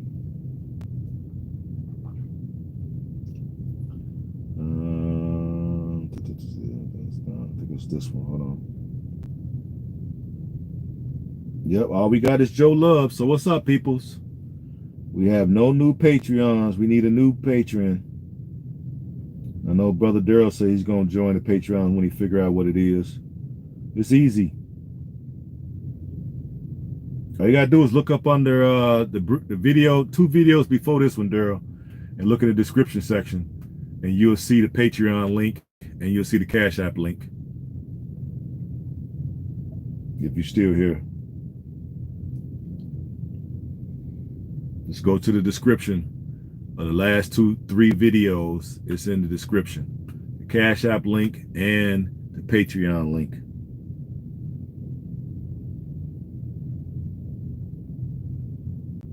All right, I'm going to jump off. Come back a little later when I get ready to break it down for the day. Holla at y'all. But y'all go to the Cash App. Again, it's $RAKIN KHALIQ. Again, that's $RAKIN KHALIQ. Or you can go to patreon.com/GoHamLifestyle. Again, you can go to patreon.com/GoHamLifestyle. And we're asking for $25 a month, which is basically 85 cents a day. We're going to take that money and we're going to put it into the cryptocurrency market, the top 10 cryptocurrencies, where we plan to grow that money exponentially. And then we're going to take that money over to Sierra Leone, translate it into leones, and we're going to try to acquire 100 to 200 acres and start getting it cleared, getting it ready for folks to come over as I bring you over to get your citizenship. And these are the folks that I will try to prospect into living in that community, so we can be a community of like-minded folks, and anybody's welcome to live there. Any one of our local and continental brothers and sisters want to stay amongst the community, they're more than welcome. That's what the goal is, and I'm gonna keep saying it every day until I nail it into y'all's skull. So please, please fund the revolution.